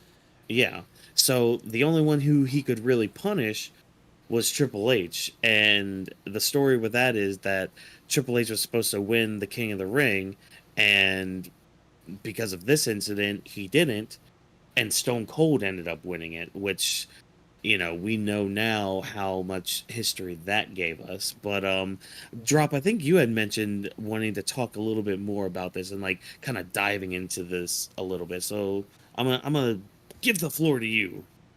Yeah, so like when it comes to the curtain call, like Watkins said, you know, a lot of people growing up when they were watching wrestling, they thought it was real. Like they literally could not tell if this was legitimate or not. And that was the best thing about it, because you're jumping in always expecting like, oh shit, this guy really got hurt. Oh shit, this guy, I mean, you never really know who could win the match either. Like people didn't know it was predetermined or anything like that. Obviously they knew behind the scenes, but they didn't know about any of that extra stuff. They just went in there to watch a wrestling show and just to see all these guys beat each other up, win championship titles, etc., so on.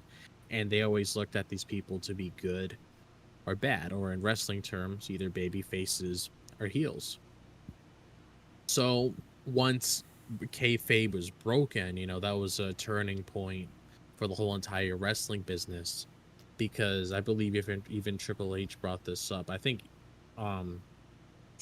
they actually, I don't know if it was Triple H or Shawn that brought it up to Vince, where it's like that they really want to do this, and then Vince is like, okay, go ahead and do it. I believe Like, it was Shawn. I think it was Shawn. Yeah. Yeah, because Yeah. again, he was the top poster boy and all. And Yeah. I think he knew at the time, it's just like, if I say it to Vince, he'll say yes. Yeah, so he went out there and did it, and obviously that led to the whole end of kayfabe. And obviously there's some people that try to keep it alive, which they actually managed to try to go back to that when it came to certain storylines that they dived into. They wanted to return back to that, to insert that real factor in, which is probably why the Montreal Screwjob became a thing, because that definitely, you could really tell at that moment when it came to kayfabe. We'll talk about that in just a little bit. But like, I mainly wanted to touch on this because I would think if I was in that situation all those years ago, if I was alive around the time when this first happened, that probably to me would be one of the most like mind-blowing things ever. Like imagine internet being a thing all those years ago like it is today, where you have Twitter, you have YouTube and Instagram and all that kind of stuff. Like imagine if like a Fightful report was breaking this news, like kayfabe no more. Like we actually know how things are within the business now because of how the chains are broken back then. Like just imagine the whole thought of like how the internet is in today's world, like how it would have been back then when all of this stuff was going. Like I can only imagine if I was on my phone and looking at something pop up on it and be like, and I just saw this whole clip happen, which it seems like there's only one clip that ever surfaced with this event, and it's very shitty quality. I mean, given it was around a time where they didn't really have that much stuff. But, Oh, the quality was horrendous. I was staring Oh, this yeah. through the Netflix documentary. I'm like, but can y'all stop zooming out this shit? Like, this is just, can we just get a Nah. picture or something? And this shit is like Yeah, but 480 They it's or just like- got the new 280. camera. this, Yeah. and this is also at a house. I believe this is also at a house show too. Mm-hmm. Yeah. I But, think Triple H, Because I think they were in New York too for it. yeah, Yeah. and I know Triple H was very, and I know Shawn was the one that made the move, but I also know Triple H was also the one to say that they were also entering a new era, so this could have benefited them, which it ended up doing in the long run. But Vince Yeah.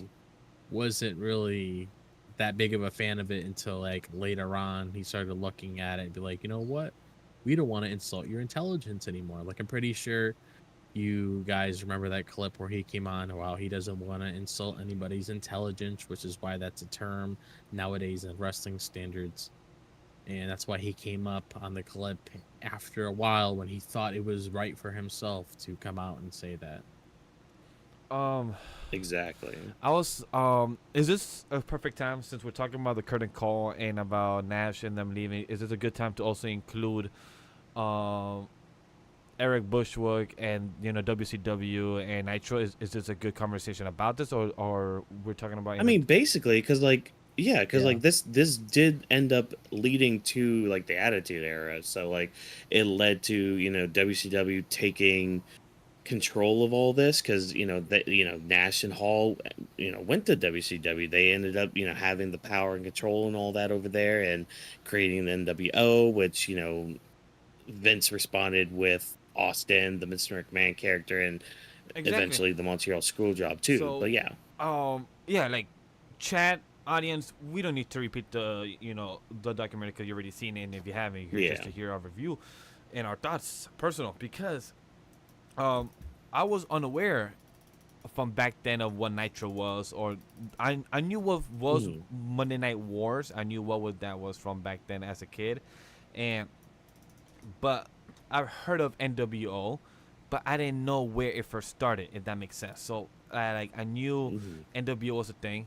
I knew that there was a company called WCW. I didn't know back then as a kid that it was two different identities, but then nowadays it's kind of fused together because it was bought by each other and then rebranded and so on to where we are now. But I didn't. So this documentary actually helped me understand that a bit in that aspect of the WCW and Eric Bushwick, of how I love how Vince later on, I think it was in episode 3, we find out that Eric Bushwick actually try out as a ring announcer for Vince. And Vince, didn't like him. He didn't hire him. And I love how the I interviewer. don't blame him. That little clip we got, I don't blame him. Oh yeah, by that understandable. But I love how the interviewer said, "Would you say would you regret it?" Since they're like, "No, I don't regret anything." And I'm like, anything. Really? Yeah. This guy took you, and I love how cocky Eric Bushwick was during this interview. He literally said, Oh, yeah. I was 83 weeks sold out. Beat week to week for him. 83 weeks. Yeah, Are and you you not want to know sure what it's 84 weeks? I'm like, And what really propelled that was when Vince took a risk that he was afraid to do. was Hulk Hogan be a heel? Exactly. And once they capitalized, because Kevin Nash and who was it? Kevin Scott Nash. Hall. Yeah, when Kevin Nash and Scott Hall had a match, there was supposed to be a mystery partner. I believe it was at the Battle of the Beach. Yeah. Bash at the Beach. Yep, and you saw Hulk Hogan come out. People were like, oh shit, Hulk Hogan's there to save the day. He kicked their ass. Nope. Like that. But he was revealed to be the person that was actually the mystery man. He turned heel, and that's pretty much what pushed the business so far, because you got to look at the sort of momentum that Hulk Hogan had back then. He was a big draw. So Eric Bischoff had his hands on Vince's greatest creation, which was Hulk Hogan, and he was using it to push himself to the stratosphere. when it came to Monday Night Nitro, and that's why Yeah. they were hurting for a bit. And I love how even the interviewer asked Vince, "Hey, how do you feel about this?" Even though he did the same thing you did to your dad and also to the territories, you took people from other territories and got them up who were already built. You just built them to be bigger because they already had an establishment. How did you feel about that? Like, no, it's not the same as me. Yeah. I did it a bit different. And I'm like, no, bitch. It's just that you did it with no integrity. This guy is doing it more in the business, but with more money. And not by his money. He's doing it by the guy, Tony, who owns NBC and these other type of networks. So he has, he literally offer, I think, Hulk Hogan, a $500 million for 1 year contract. Like, that's fucking insane. Yeah, so and was, you only have it 30 was something appearances. crazy. You only have 30 appearances. At the time, 500 million is fucking a lot for 30 appearances. Yeah, yeah. Think back. That was during the '90s. That was, oh my god, that was. Yo, 500 million right 30 years now. ago. I think with inflation, I think it's like 800K, or Yeah. almost 1 million, right around there. With inflation, Yeah, from like, half a it's- million, 500K. With inflation, that's 800 to 1 million at the time, to what is now. Like, bro, In freaking insane. it makes sense why Hulk Hogan know. did or try. Sorry, not did. Try to do movies. Yeah. He tried.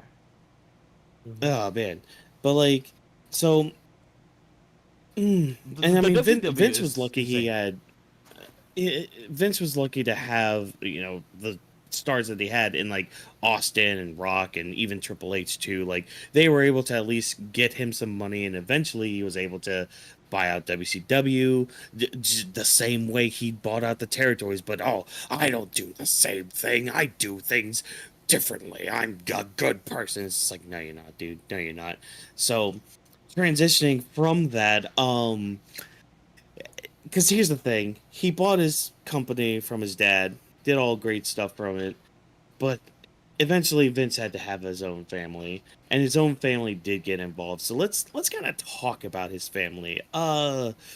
What family members do you guys want to talk about first? Because there's shit with each and every one of them. All right, so the one I would like to bring up first is the one that really, not saying shocked me the most, I felt bad the most, Shane.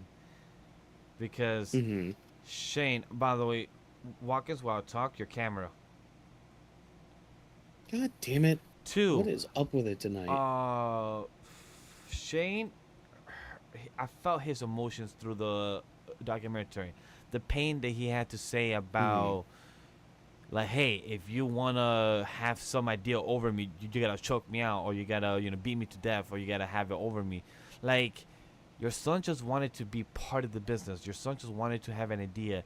And even if he had a good idea, even if the writer's room said, hey, your idea is better than your father's or something, and you cannot still get it over because your father's last word is no matter what he says goes on the show, like, that's a fucking dick move. Like, just like knowing that you had the opportunity to give what your son could have had, what you couldn't have from your own father, you could have broken the cycle.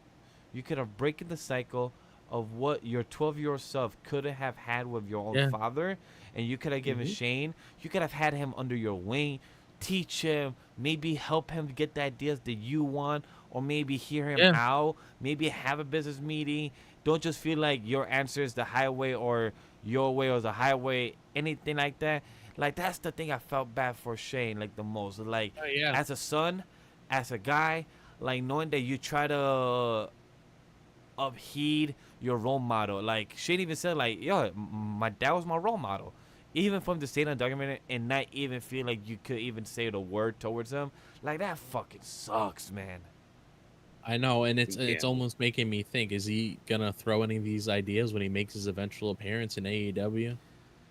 No, and that's why look, and that's why I'm not upset that Shane went to AEW, because even Shane is like, yo, if I'm gonna do what I want with Tony, yo, Tony Khan, you wanna build this shit up? Let's do it. Like, yo, I was with my father for these amount of years. Let us do this. I got these ideas. I know how the business works. Your booking fucking sucks. Let me help you in this shit. Like, Well, Shane could have done I so much. I Yeah, am gonna say this though, like Shane probably did have some good ideas, but let's remember the one Royal Rumble that he was in charge of, where he booked himself to look like a killer. Oh yeah. That Like okay, look. let's not forget about that. Like Okay, that was just ego. let's Like, hold. Yeah, like but that was just one ego that thing, went over it. yeah, but one thing I I'm do just want to saying, touch yeah. on, but one thing I do want to touch on, like just getting into the more like serious tone when it comes to Mhm. Vince and Shane's relationship. Like I brought up earlier in the beginning of the live stream, practically everything that Vince was doing to his father all those years ago is the exact thing that Shane's trying to do with Vince now. And the way that Vince is treating Shane now is how his father treated him as well. He was coming to him with ideas. No. Mhm. And then you got Shane coming to Vince with ideas. No, I don't want to do it. He even mentioned like Vash brought up earlier, and if you want to do things your way, you're gonna have to take me hard. And he was being you need to stab me in the heart, take me out right here. He's being very legitimate about that. And the thing is, like, if you've seen the kind of matches that Shane did, because a lot of people got super excited to see Shane. Like, whenever people knew that Shane McMahon was having a match on a pay per view or whatever, people got super excited back then because Shane was one of those people that did a lot of hardcore stunts. He didn't care what it was, he would do it. Like, we saw him, like, people probably remember that match he had with Kurt Angle, where Kurt Angle like did a suplex to him and he was put him right through that glass, and then we saw Shane Yeah, McMahon that all the way on the top of the Titantron falling down on it just to land on somebody else. Like he was throwing his body at all of these different kinds of things that he was doing to get Vince's approval. He just wanted his father to acknowledge him, to appreciate him, to actually say I love you, and he didn't get that until he actually returned to the company and he had that match with the Undertaker where it was yeah. him and the Undertaker. They had a Hell in a Cell match, and he ended up jumping off on top of the Hell in a Cell to land on the table and stuff like that. And even till that day, he was doing all of this stuff just to get Vince's acknowledgement. And then it was that time, but they actually shared a moment for the very first time where Vince actually told Shane that he loved him, because that was documented within the documentary series as well. And it kind of sucks because, like, if you would look at it from like a business perspective, for the most part, the parents want their children to inherit what they did, and they want them to continue on the business and then pass it around so it can be around for many generations. Like use a restaurant, for example. Let's say your family like made this restaurant where you served, steak and shrimp and all this different kinds of food, and then they were coming to the point where they wanted to retire. They would want their kids to take over the company. They want their kids to take over the company, etc., so on. So to me, I thought it would have been a perfect opportunity for Shane to Vince actually do something right, which isn't a real thing in his playbook, but Vince to actually take Shane under his wing and actually help him out. I can only imagine, what kind of world that would be if that actually did happen. But when we look at how everything turned out, to me it almost makes it seem like once Vince had that power, he didn't want to let go of it, because he never had any sort of feeling like that throughout his entire life. And that's probably one of the many reasons why he had that sort of relationship with his family when it came to certain things, where Mhm. he didn't really care what went on with Stephanie or Shane or even his own wife, as long as things went his way. And the only love in his life pretty much at that point was the business. So Yeah. whatever happened between the business at that time is all that really mattered. Yeah. And like Um, with the I whole would like to Shane give. thing, I would like. like I was gonna say I'd like to I give a can't quick shout out to Chad Rome. Said a beautiful type of reference that will. He said it's like Rami Spider-Man kind of relationship where Norman Osborn preferred Peter over Harry. It's very similar where Vince made Triple H his de facto heir over his own kid. Yeah. Like you hate it for him, so but hey man, it is what it is. so I'm a kind of I might kind of touch on like the mentality of Vince in this aspect with Shane, because we kind of talked about like the negative side of it, but I kind of want to you could call this gaslighting if you want. I don't give a shit, but whatever.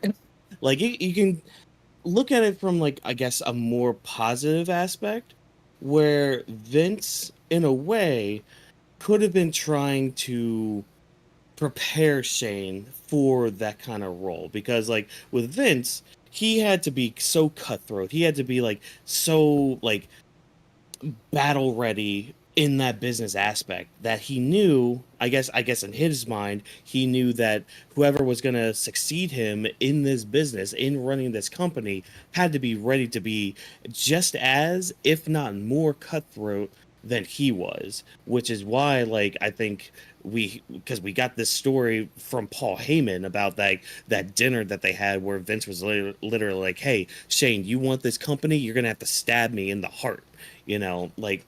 And I think that's what he was trying to do with Shane, is just trying to prepare him for that. But like the problem with that is not everybody's like you, Vince. Not Mhm. everybody, and I'm gonna about to throw this camera out the freaking window if it wants to make me look bad again. Anyways, uh I think he was just trying to like do that for Shane, but like the problem is not everybody's like you, Vince. Not everybody learns like that. Not everybody Yeah. will rise to that occasion. And like Shane, as much as he tried, I don't think he ever did that. Like even Vince in this documentary says, "Oh yeah, I'm proud of my son for all that he's done." It's like, are you though, or are you saying that for the content of this documentary? Like that, and that's like the whole bonkers thing about this whole thing. Whenever Vince was talking, it's like, is this the real you? Or is this just the character, or this person that you're trying to come across as? Because like multiple times in this documentary, people state that, oh, nobody knows the real Vince. Like nobody does. I don't even think Vince McMahon knows who the real Vince McMahon Which is. that no Like, lie throughout the whole documentary, that kind of threw me off when that was being said from Vince and other people being like, yeah, mhm. like when even the first documentary, the first episode documentary, when he said, when the interviewer or something, the interviewer asked him, he's like, oh, I'm not very public about myself, and you're not gonna know who I am. I'm not gonna tell you all the details. And I'm like, so we don't even know what you're saying is facts or true then. So whatever you're saying could literally Yeah. still be lies out of your ass, and you probably don't even believe your own lies. And that kind of threw me off in like a kind of Yeah. what the fuck type of moment, like more like a brain fart, if that makes sense. Yeah, Mhm. and he even said like, "Oh, if you knew half the shit that went on," and then he started doing like a little chuckle and stuff like that in the Yeah. beginning. And that, Ah, that got me tight too. Just knowing that, like, yo, you have the yeah, audacity to do and this in front of the camera, knowing that yeah, you're being recorded, Mhm. and just giggling about this, and knowing like, Yeah. what, and like, yeah, just to spin it back around as well to the family of Steph and Shane and Linda. Steph, the one of the stories Oh that my really gosh. threw me off the most is the incest story. I'm gonna just keep it at that. I'm gonna keep it a buck. So that's one of the ones that I was happy we heard from them, was like, because like that's the thing, I've always heard about that. I always heard about like how that yeah, was an apparent story, and to like actually hear like Vince and Steph acknowledge it, and for Steph to be like, yeah, that was one of the times I said no, and Vince was just like, I came up with that. It's just like, dude, the fuck, man. Like mhm, again, the dude is so obsessed with content and creation and like all that stuff. It's like you can't even see your own family for what they are, your family. And like I'm glad you brought up Steph now, because like really quickly to talk about Steph, it's like her relationship with Vince was vastly different than his relationship with Shane. Like she was all up with the company. She wasn't like, as soon as she started stuff with the company, she was like daddy's little girl in the company. Yeah. And I kind of find it funny too with like the whole storyline with her getting married to Triple H. How, like, because I didn't even know like more of the story, because I knew, eventually they ended up together and all that. I didn't know that Vince was kind of pushing that shit. He was Yeah. basically like, "Oh yeah," like they'd be just sitting at dinner and he'd be like, "Oh yeah, don't date any of the talent." Unless they're like that Triple H guy. Yeah, that Triple H guy, he's really cool, huh? Yeah, Triple H, he's really hot, isn't he? Yeah, he's a big man, isn't he? Yeah, but he's a really good like the fact that he was like pushing her towards Triple H, I'm like, oh, oh, you were playing matchmaker, and He I did was. the other thing. Yeah, the other thing was like, I didn't even know he wanted them to get married on pay-per-view too. Yeah. And I'm That glad. was crazy. And I'm glad Triple H pushed back from that because he even said like, yeah, he wants to get married there, and I think he said something about also the honeymoon. He wanted the honeymoon to be recorded or something like that to do it as a, I think it was the honeymoon or something between those lines. Like, Well, he wanted the wedding to be on pay-per-view, yes, that and was the yeah, wedding on a they pay per view, said no. Yeah, which was crazy. and Like, so he why would you want a mhm, wedding on a pay per view? Like, just put it as a TV special, like content. it's content or something or some type of. I was about to say YouTube, but I'm like, Yeah. YouTube didn't exist back then. Oh shit, damn! I forgot YouTube is still kind of like 12 years old or like Yeah. a good 14 years old.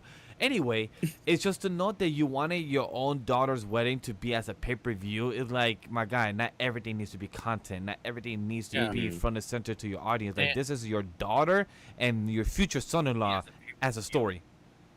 Yeah, and I am waiting to touch on Linda soon because I do have some things to say about that. I'm I probably mean, gonna throw honestly, one of our other topics onto that. But there's definitely not Chris's much more topic. with Steph because Yeah. again, like she was kind of she was kind of daddy's little girl.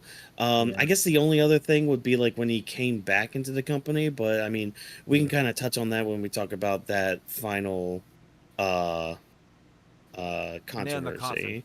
So Oh, yeah. so yeah, we can go ahead and talk about Linda because really the only Yeah. thing I have to say about Linda is the statement that Paul Heyman made about like the only monogamous relationship that Vince has ever had was with the business. Yeah. Like That's all it that was. right there. She was pretty much there just to be the mother for his children. That's it. I mean, Yeah. That's but but when it comes to like Linda, like the reason why I said I wanted to talk about this is because there was a certain storyline that happened when Trish Stratus came into the company many years ago, and this is one of our topics that we had, but I wanted to infuse it with this because it I mean, does honestly, we could tie talk about into it now. Linda. yeah. Yeah, and Yeah. it ties in with Linda anyway, so I was gonna bring it up. But the reason why I want to talk about this now is because there was a storyline where Linda was drugged, so she was pretty much in a coma, not really being able to do anything.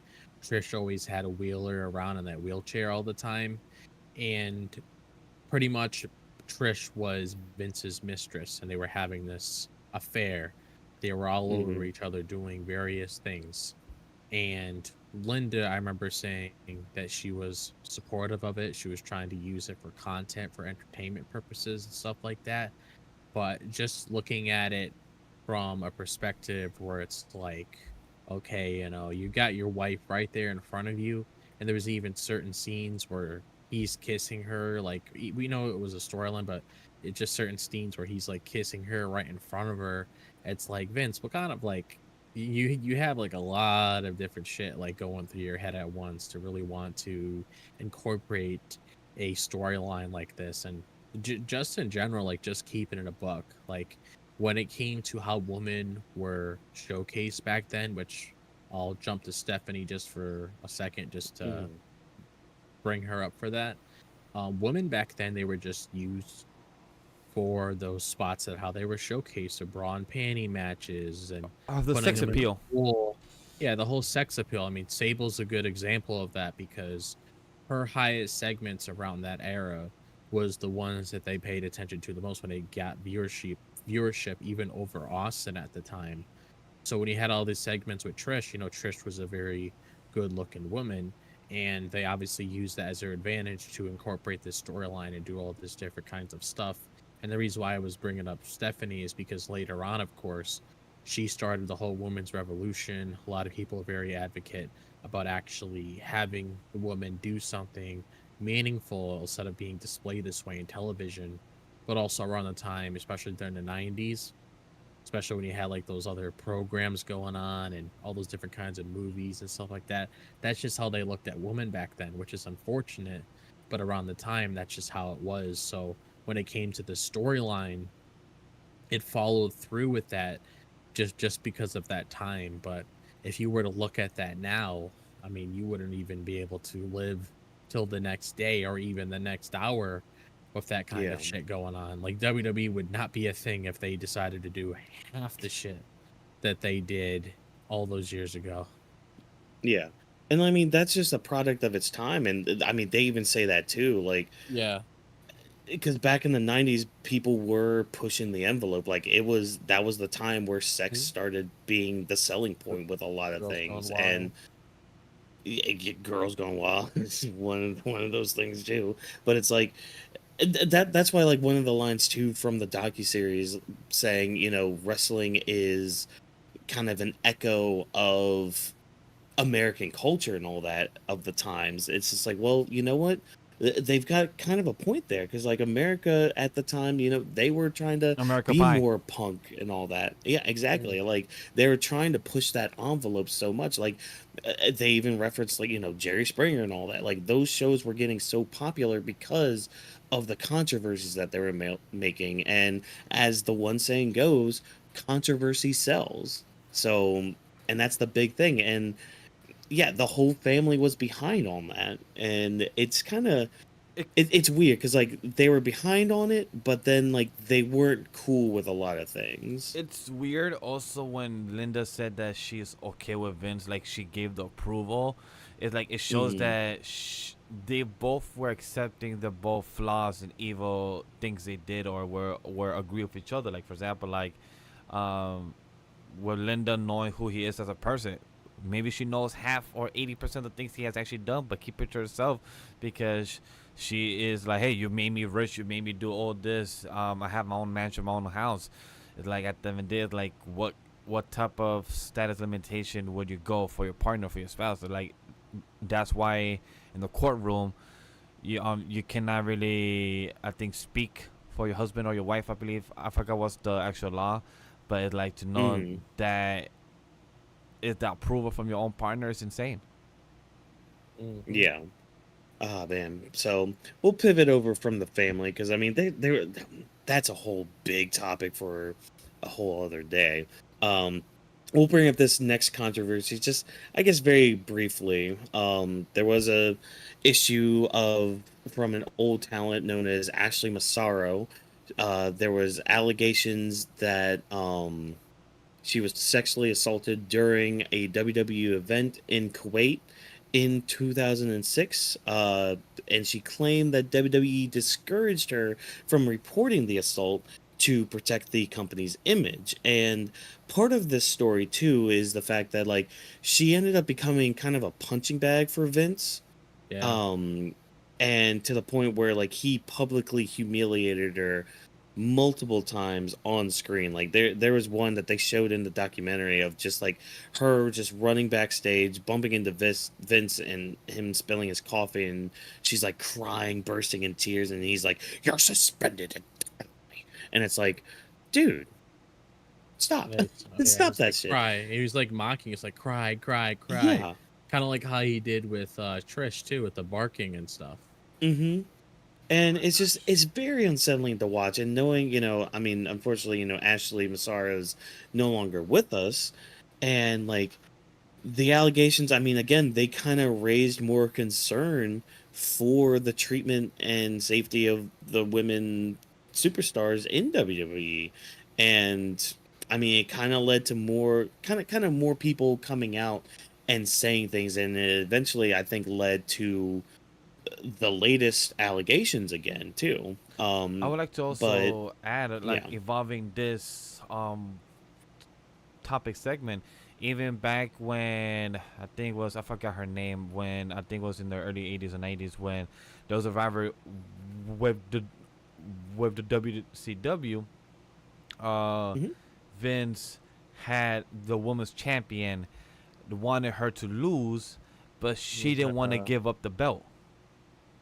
oh yeah, that And definitely tied Wendy Richter, I think. right? Oh yeah. Yes. It was definitely Wendy Richter in the 80s. Yeah, so Like, like he well, that was wanted her, the first screw job. yeah, like the first Yeah. one, like, hey, we need to have you lose the belt, and she didn't want to give it up for understandable reasons, like, hey, you're the top star, you feel like you could still hold it, whichever perspective it may be. But Vince, I love how during the documentary they say like, yeah, this is my belt, like, this is my belt, and I'm like, Hmm. no, this is the belt.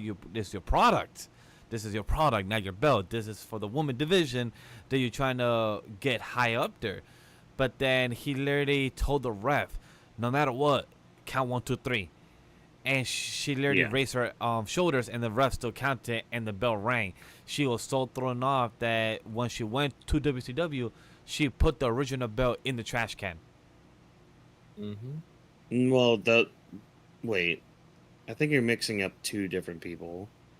Are you Because talking? the one you're talking about with the trash can was Alundra Blaze, Oh yeah. who left the company still champion, and she had the championship with her, went to WCW and put it in the trash can.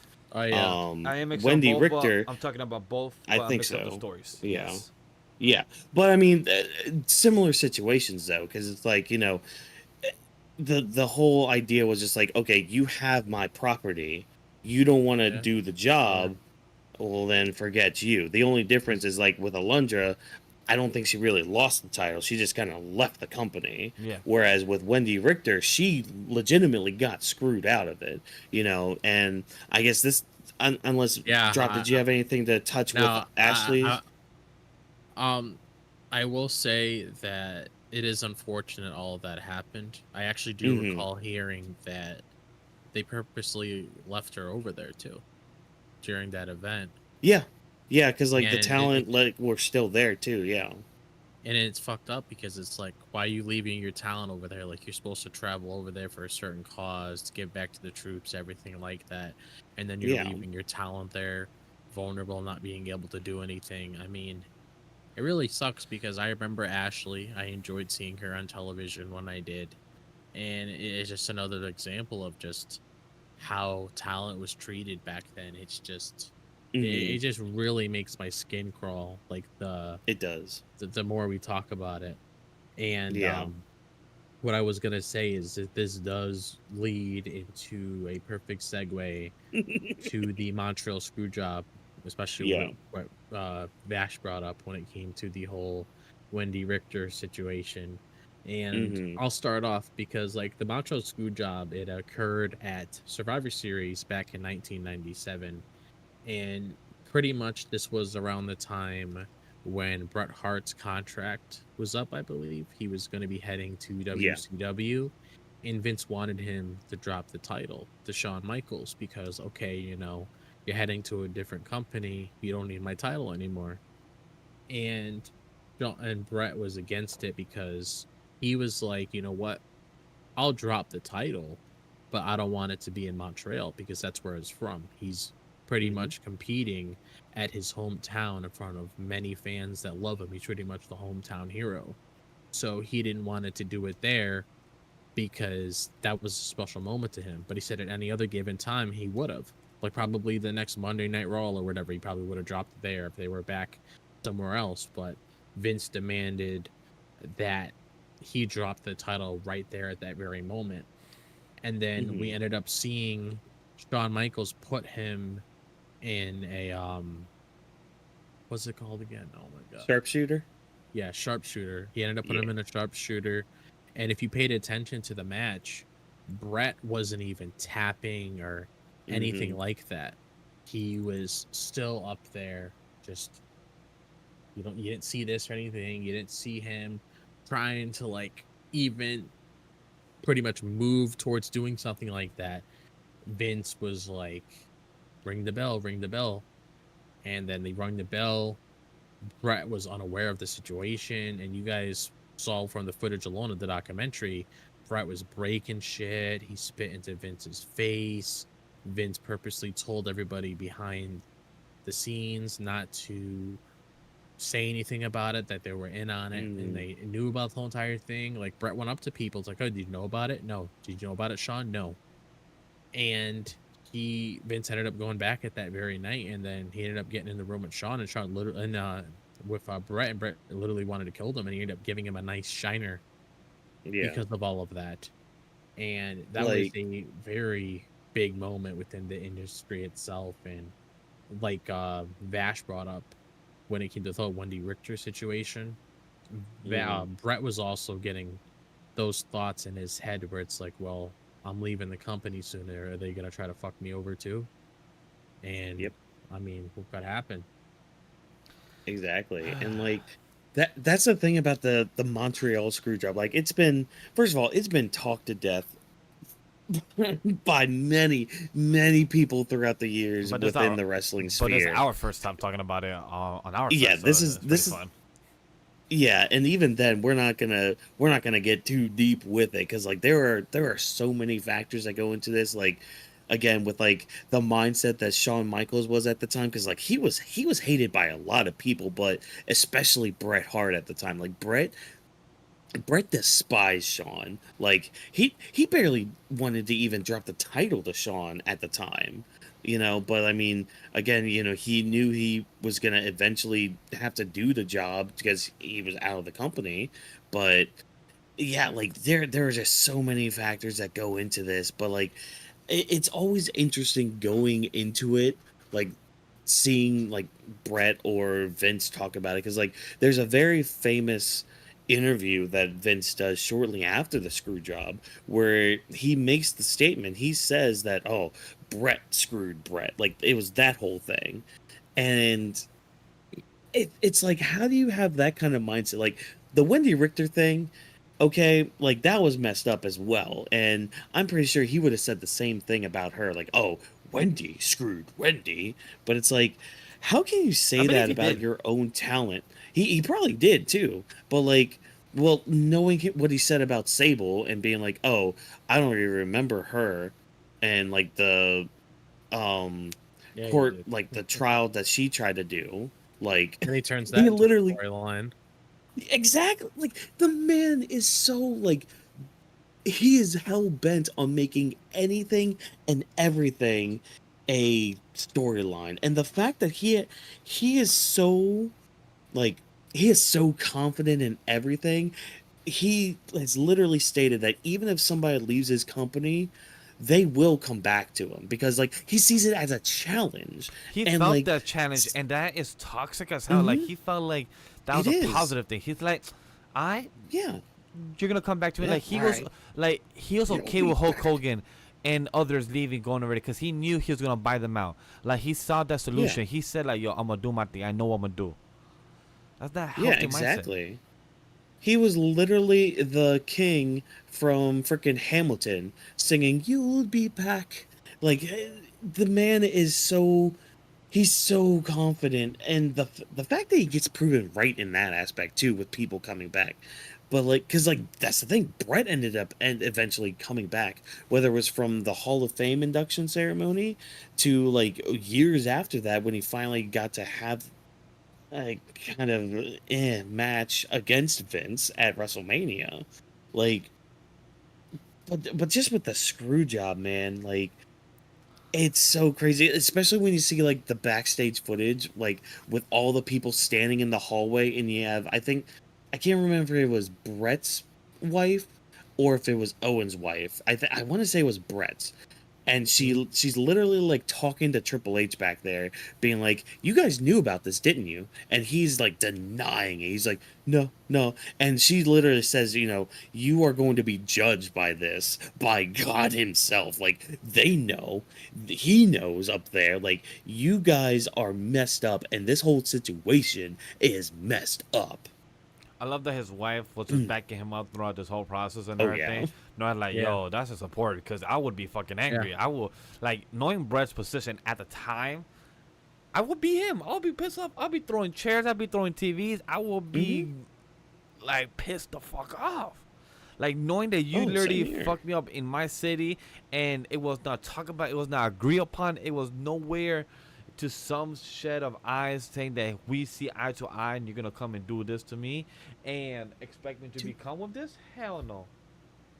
Yeah, like, and it led to so much just anger. And I mean, even when Owen died earlier, and we had mentioned this too, like how Brett thought that Vince did this out of, some sort of Spike. evil nature of his, yeah, out of spite Yeah. or whatever. But like, Yeah. then it came to light that it's like, oh, it wasn't Vince's fault. Like Brett even said that he forgave Vince at that point. Yeah. And like even with like this in mind, he pretty much used it as fuel to build that Mr. McMahon persona too. Yeah, like, and a lot of people kind of credit this moment as the start of the Attitude Era. Yeah. And that's the 'Cause interesting thing, because there's so many different events that took place that you could say started the Attitude Era, with the Montreal Screwjob, or when Shawn Michaels came out with the biker shorts, or even with the famous Austin 316 speech. There's like so many Yeah. moments that you can pinpoint and say, okay, this is the start of the Attitude Era, and you could actually build a credible case with each and every single one of them. Yeah.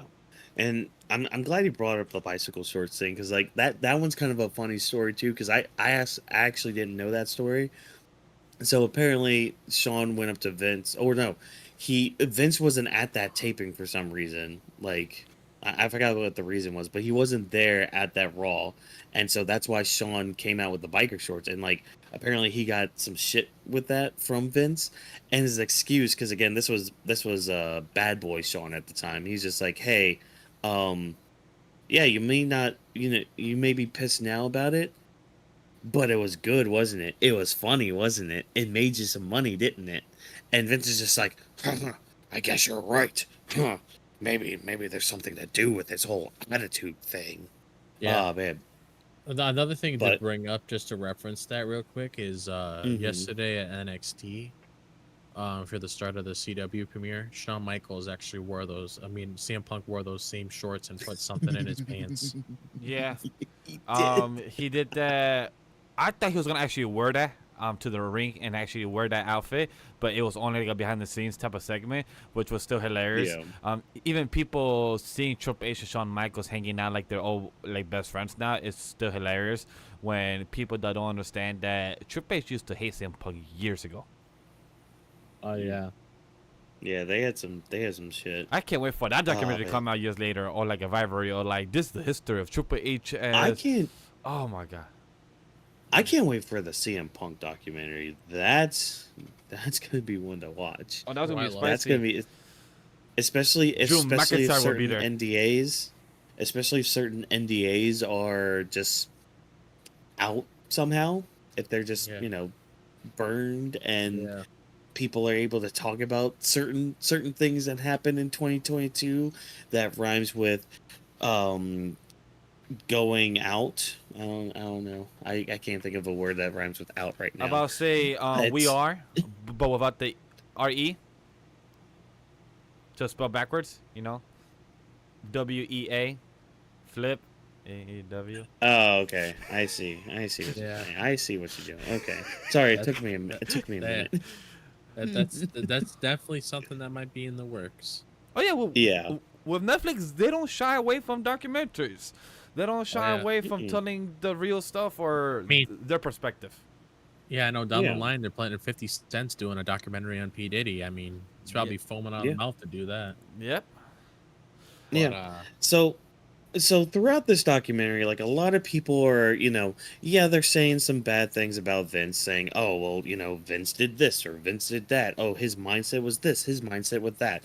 And like, there was still a lot of like positive things to say about Vince. And I know like one person that they had on there by the name of Bruce Pritchard, he was like just tugging away at that proverbial hose. Like, he was gobbling on that thing. He was just like, oh yeah, Vince McMahon, oh yeah. Which one thing I didn't know about with that, apparently Vince helped his wife when she was diagnosed with cancer. So I didn't know that story, actually. yeah, the Bruce picture, yeah. Yeah. But I say all this because, like, before every episode, and like a few other times too, they always wanted to make mention that a lot of these interviews happened in 2022, and like before this recent allegation came out. So just I appreciate Netflix for saying that, because like it could really damn a lot of people for still talking positive about this man. And it's also a friendly reminder because I also want to tell before we move into our last big conversation that Hmm. we know the documentary is 6 hours long, and understand that this review is 2 hours and some change. So we're not gonna be discussing every single conversation that happened in six Yeah. hours. We're just talking about the highlights or things that we three felt to need to be discussed. So if you chat anybody here watching want to discuss more in details, go ahead in the comment section and we will type up more. And there will be more documentary reviews in the future when it comes to Weebs of the Ring. So no worries, understand that, audience and fans, that there will be more in that discussion when it comes to the shed of light when it comes to the Vince Hmm. McMahon stuff. Yeah. And we're not gonna go too in detail with what was alleged in this next controversy, Yeah.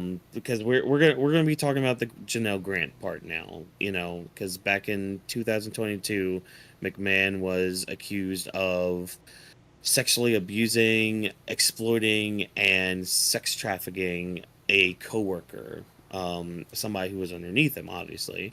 And it wasn't apparently just her. There were a few other cases that ended up coming out, and there was also one case too.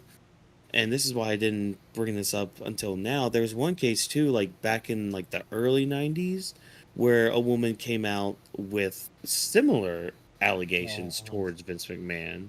The first girl And her, referee. yeah, the first female referee, and she had come out, and nobody really took her seriously. And this kind of leads to something I wanted to mention too. Like a lot of these controversies, the reason uh, that like Rita Mary. Appreciate. Thank yes, you, Rita Rita, Mary. yep, thank you. Rita Chatterton. Yep. Hmm. Um, a lot of the reason why like a lot of these allegations and stories didn't really make too many moves is because there was a mindset with like a lot of news stations and a lot of like reporters where it's just like, oh, that's that wrestling thing. Wrestling's fake. We don't have to worry about that. We don't have to report on that. And it's like that's why like Rita's case ended up getting just swept under the rug, because a lot of people just saw it as like, oh, you're just part of that wrestling company. Oh, you're just trying to get money and all that. And like it really hurt her. Like you can tell like in those interviews where people are just like, you're just in this for trying to get money from the guy. And it's just like, well, Yeah, maybe you should look deeper into it. the one guy that was asking her during I think like a live taping, live show, and even asking like, "What are you Hmm. trying to get out of this? Are you trying to get money from him?" And her face was like, "No, I just want the truth to be exposed." And just to see that type Yeah. of reaction, even from the audience, even her being honest of how her reaction, saying like, "He has made me do sexual things and oral sex," and the audience didn't look phased. They just look like they're just watching Yeah. a product or watching something, a story, and it was very disappointing to see that for the audience to even feel like what was real happening right in front of them not being told. Yeah. And like even like the audience too for WWE, like when Vince came out on that SmackDown after the allegations are coming out, people were cheering him and all that. And so it's like, because I mean, this goes into a whole other topic too of just like, oh, should it's like the whole idea of like separating the art from the artist and that whole thing. But like this isn't really the time or place to really go into that conversation, I don't think. But No. like about 30 years after that female referee tried to shed light on this, we're finally seeing some light from it. And I mean, it sucks that it took 30 something years, but like now something's finally being done about it. And like if you watched our show throughout the past year, like we've tried not to talk too much about this, and I think now that the documentary is out, I think we can kind of shed a little bit more light with it, because like again, some more information's come out, and again, we're not going to go too deep into it because again, There's it's nothing concrete there's a yet lot of stuff. or Yeah. official yet, so we don't want to give Yeah. false information, false rumors that hasn't been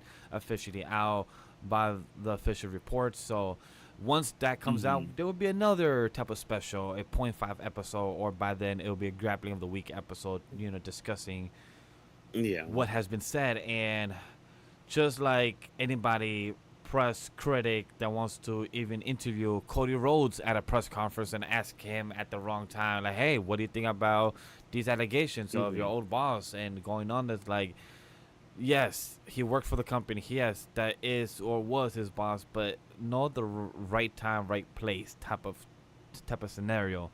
For any press, Yeah. for any person, for any outlet, for any type of sports entertainment, not just wrestling, knowing that you can't just ask about somebody, family member, anything like that, just going on. Like, even Triple H during another press conference got asked about this. He's like, hey, we're still trying to Hmm. figure this out. Like, literally, I think the press conference, the POE happened on a Saturday, and I think the reports was happening on a Thursday and Friday. So like it happened so fresh where even Triple H said like, hey, I'm still finding out about this myself.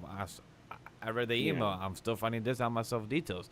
As much as that he may be the son-in-law of this family in the business, that don't mean that you get access as the president, knowing that when you become the new president, you get access to all the nuclear codes and everything that happened before the previous president.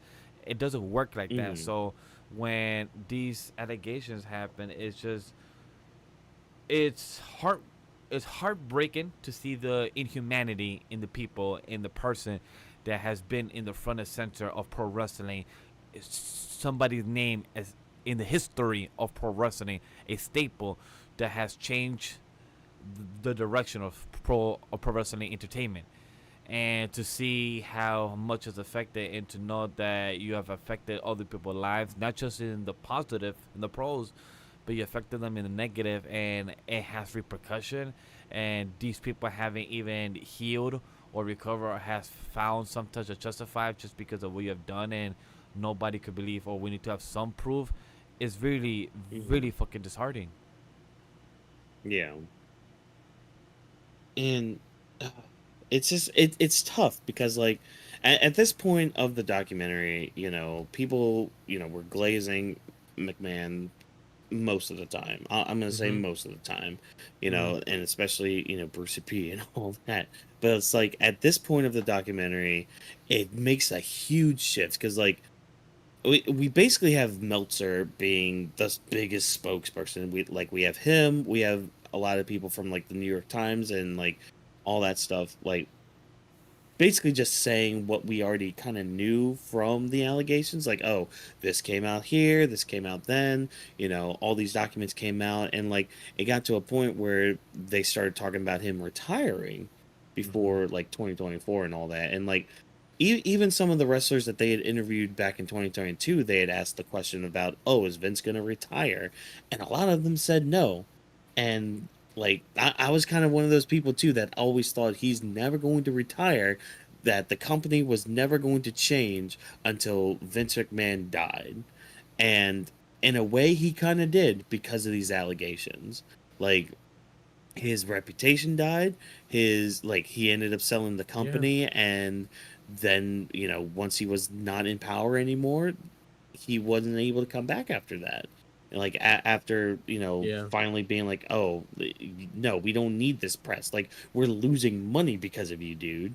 Yeah, and like and just to touch on that too, it's like because of these recent allegations that had to do with like Janelle Grant when it came to the whole court document and all the things that we saw. Because I mean, there was a lot of explicit stuff, like we said, we're not going to get into. The only thing I really say, explicit images, text messages, stuff like Hmm. that. For example, you want to look a little more into that. I'm pretty sure it's online somewhere. But because of this very reason, when this whole thing came about, this is all Vince is going to be known for moving forward. Yeah. Nobody's going to really look back and look at it, look at all the accomplishments that he did to build the industry, to bring it to where it is now on this mainstream platform, and to become the biggest wrestling promotion in the entire world. Like, nobody's going to look back at all of the good that he did. People are just going to look at all the bad. which rightfully so, because he's not a good person. I mean, Yeah. sure. No. Sure. If it wasn't for him, Weebs of the Ring would not be a thing, because wrestling probably wouldn't be where it was if it wasn't for the evolution that Vince McMahon did. So you could say that about us and other content creators when it comes to wrestling. People that do the exact same thing that we do when it comes to talk about wrestling, talking about the passion that we have about it when we cover Raw and SmackDowns and NXTs and PLEs. Yes, if it wasn't for him, Weebs of the Ring wouldn't be a thing. But at the same time, he hurt his reputation. Nobody wants to see him on television anymore. Nobody wants to see him involved with anything in the product. I mean, I even remembered that this was actually recent, I believe. Slim Jim, actually. I don't know if you guys remember this. I don't know if you guys Mm-hmm. saw this. The Slim Jim didn't want to take any part of Slim Jim didn't want to even sponsor with WWE because of all of those Yeah. allegations that was going on. And that's a big thing now when it comes to a lot of these wrestling companies. Same thing goes to AEW. There's a lot of sponsorships that you see. Like, you see those little things around the ring. There's other companies sponsoring with them. They were losing any opportunity to get any sort of sponsors until they cut Vince off. And I actually do believe that was the very day where, once that whole report came out that Slim Jim was pulling their sponsorship with WWE, Mm-hmm. I do believe the next following day he was kicked out of the board of TKO. Yeah, It and was. then I And he believe had the to sell following week stock. later, LA Knight got the car for Slim Jim. I think the following week later, Slim Jim came Yeah. back as Yeah. Well, a And like they that's the promotion. thing. Yeah, they had like that was the sponsorship right there, was him with the Slim Jim car and all that stuff. Like I think it was around the Royal Rumble time, I think, because it was very early. God, that was early this year, wasn't it? yeah. That was early this Yeah, year. because I do know they had to Like, pause the case earlier within the mhm. year. And Yeah, it yeah, did because say the that on our FBI got note. involved. Yep, early 2024, Grant has filed a civil lawsuit seeking justice. Yeah, so we do know that this current thing is on hold, but it was earlier in the year, because I know this was like very similar. Yeah, Hmm. Because this first started in 2022, and then from March 2022, the claims happened. But then in 23, it started to take a hold because of the sold of the W company with the merger with Yeah. UFC, TKO, and everything. So yeah, it started to get a little hold for that. and that's another thing too, because like when Vince originally retired, he only came back to the company because he wanted to be in that position. And I do believe we Hmm. were gonna talk about Stephanie right here in this Yeah. very moment as well. So like when Vince originally left, Stephanie pretty much took the position that Vince had, and then obviously Triple H was running creative and doing what he was doing. But then once Vince came back into the picture again, Stephanie left because obviously she didn't want to associate with her father because of what was Hmm. currently going on right now. So she decided to part ways and do her own thing. And the whole reason why the merger is a thing, just to be perfectly honest, I mean, you don't have to read an article online to find this out, especially when it comes to how the shows are being run. I mean, I'll even bring up WrestleMania from last year, like when Vince was trying to get back into power again and he came Hmm. around that WrestleMania. The Monday Night That Raw was was the worst one ever. Oh my Yeah, God. that was the worst Raw of all time. I Oof. mean, ripping up scripts, having Seth Rollins. I still remember that, watching Seth Rollins go up to Oh, one of the people talking to them. He ended up throwing his mic and stuff. Literally everything Hmm. was scattered all over the place. And the thing is, you don't need to read an article where somebody's like, "Oh yeah, Vince is back there." You can tell just by how the show is. If you can tell how the whole Yep. show is structured from beginning, middle to end, you can tell that's a Vince show, because Triple H does not book shit like that when it comes to No. Roman Reigns getting dog food poured all over his head. Like, Triple H isn't that kind of person that puts out television like that. He wants to give what the audience wants. He wants to put the WWE in the position that he wants it to be. And look at it now. It's phenomenal. Triple H is doing a phenomenal job. But you don't need anybody telling you where Vince is at any time. You could easily tell by watching the show, as I said. And when it comes to where Vince is now, I mean, honestly, it's for the best, because He doesn't need to be there anymore. He's an old man. He caused a lot of problems for himself, and he's going to have to Yep. suffer and deal with the consequences with that. I mean, that's just how it's going to be. I mean, they're right. He wasn't ever going to retire. I mean, he would have still belt there if none of this ever happened. He just wants to be in control of every little thing. But I'm happy he's gone, because his whole mindset of how things were structured back then, because he's starting to go back to that pre-Attitude Era mindset with the kind of television that he was giving us, with all the childish shit that was going on that people moved past.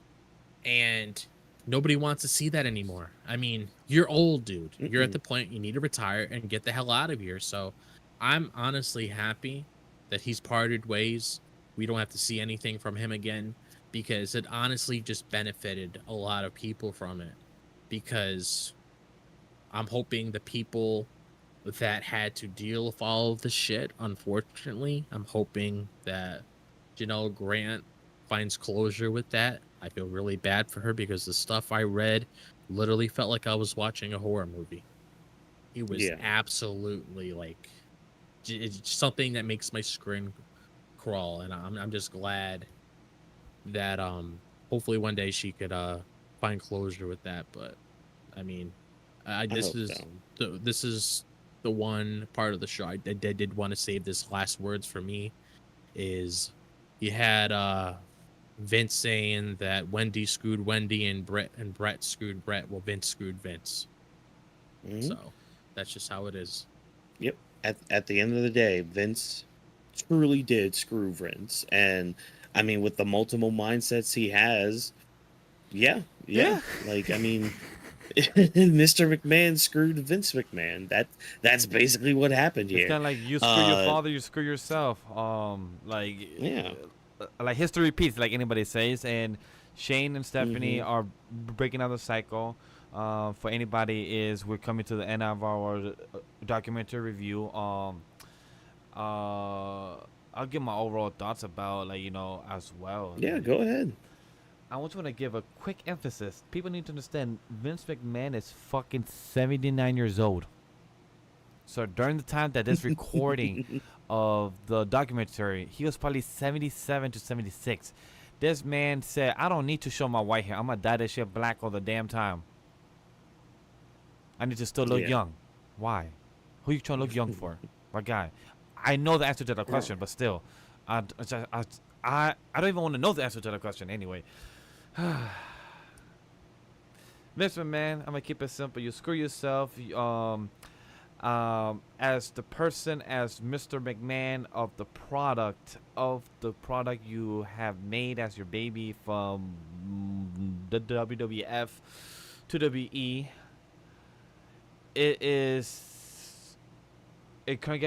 Congratulations to the success of your company, even though you have had many flaws and many hiccups of where the product could have gone better, but you have made many mistakes, and I'm glad it's in better hands to Triple H, and hope for the better to where we're going forward. Like Paul Heyman said, that we're in the best type of leadership that we could ever be. So I'm really proud to see that for Paul and many other people to keep saying high remarks towards what Triple H has been doing so far. But fuck Vince. Yep. As the person, the human being, not the product of the Mr. McMahon. Still fuck the character, because don't ever tell me in my life to kiss your ass. If not, I'm fired. Bro, fire me. That ain't ever happening on screen. Oh my God. I just want to say that. I hate this camera. I hate this almost as much as Vince. I'm hating this camera tonight. Because holy crap. goddamn, if you ever tell me on screen that, hey, you gotta kiss my ass or fire me, I'm like, yeah, fire me, no problem, fire me right now. I would have said the exact same thing too. I mean, just to give my overall thoughts. I mean, it was a nice refresher for some things that I needed more insight on when it came to certain events that transpired over the years. I mean, now that I think about it, since Netflix is going to be having Raw on the platform soon, I feel like this documentary also gives new viewers a good refresher of the history of the company Agreed. when it comes to all of the events that transpired. So when it comes from that perspective, it's good for casual fans to really know who Vince McMahon is as a person.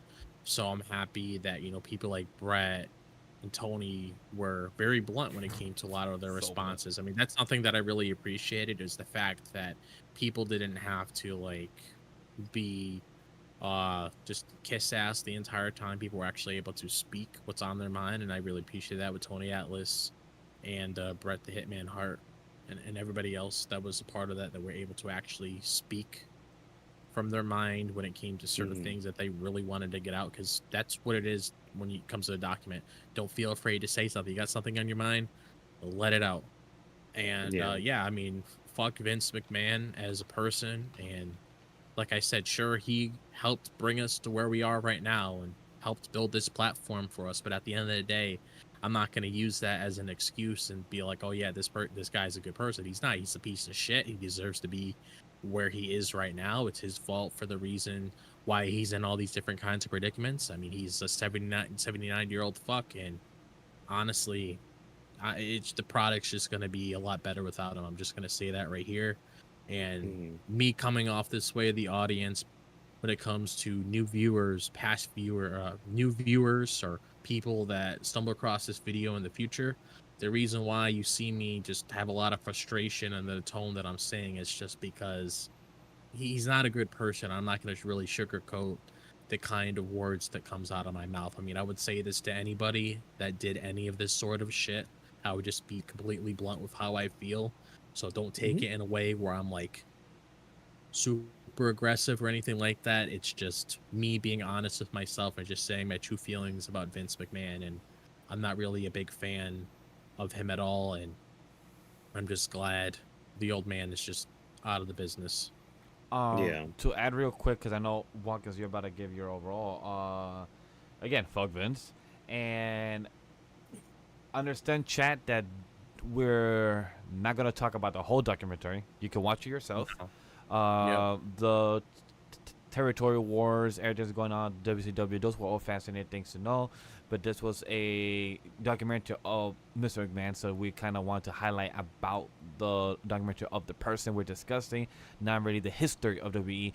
We will definitely do a history WWE, how we all got in the future. That will be future projects from the team that we would do. But this was a documentary review of Mr. Man, and like in simple words, like we all kind of saying, go fuck himself. Well, like, so that's the thing. That's the thing about this whole documentary is like Vince's history is wrestling history. Yep. You know, Mm-hmm. like I'm sorry, like as much as you might not want to think of it, there would be no WWE without Vince. There would be no AEW without Vince. There would be Yep. no TNA without Vince. There would be Yeah. no ROH. There would, I mean, there probably would still be a New Japan, Yeah, but but I'll say that too. Like, it it's probably wouldn't okay. be like, yeah, it probably wouldn't be as grandeur as it is now without Vince. And like In you sh- Stardom, it would probably exist you without him can't too, right? really you can't really take away what he did for the business. Like you can't take that away. Like as shitty as a person as he is, you really can't take away what he did. And it's like the part in the documentary where they asked everybody what is Vince's legacy, and everybody, like, they had to pause and take a minute. They'd be like, huh,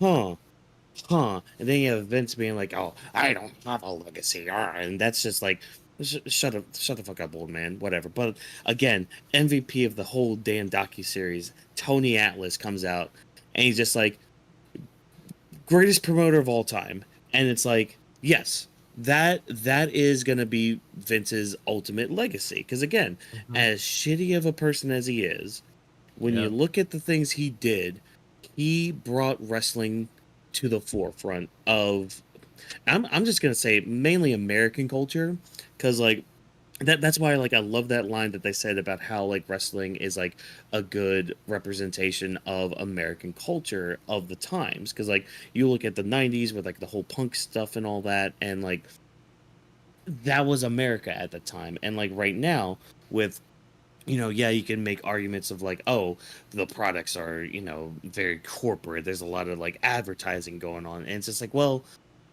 kind of look at our like our media nowadays. Like there's a lot of ads, there's a lot of commercials.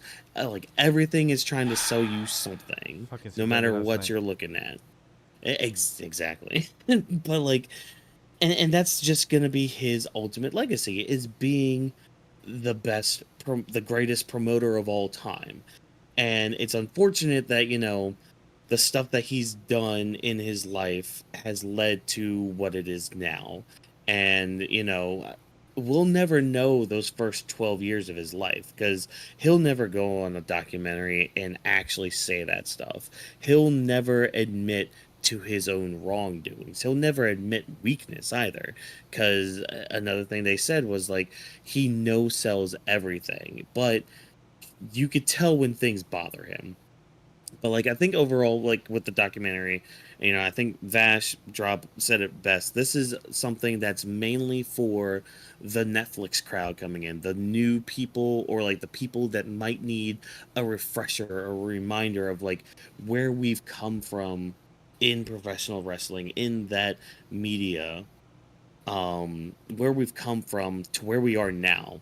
Because like Hogan even said, and it was part of like the 2022 part of the interview section, he said that if Vince ever were to retire, the business would crumble. Well, look 2 years later, and we're getting reports of like top gates for these live shows, like Mm-hmm. merchandise sales out the freaking roof. They can barely keep t-shirts like on their shelves and all that. Like WWE's doing fantastic. Their competition with like AEW, despite their own, failings, they're still pulling in some really good numbers, and like TNA, they're on an upswing right now. Like the whole professional wrestling business is booming right now. And it is thanks to Vince. No matter what you want to say, it is thanks to him. But it's a good thing that he's gone now, because the business as a whole needed to move on from him. And hopefully when these allegations and everything going through with the whole Janelle Grant thing comes through, I hope he rots wherever he goes, whether it's in a prison cell or hell.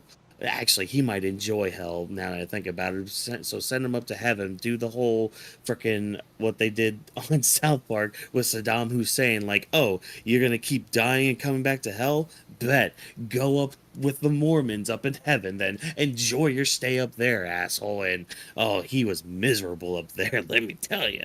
But, I mean, that's basically my overall thoughts with the documentary. I thought it was well produced, well edited. I know people have their issues with it, but hey, this was kind of what I expected from the whole thing.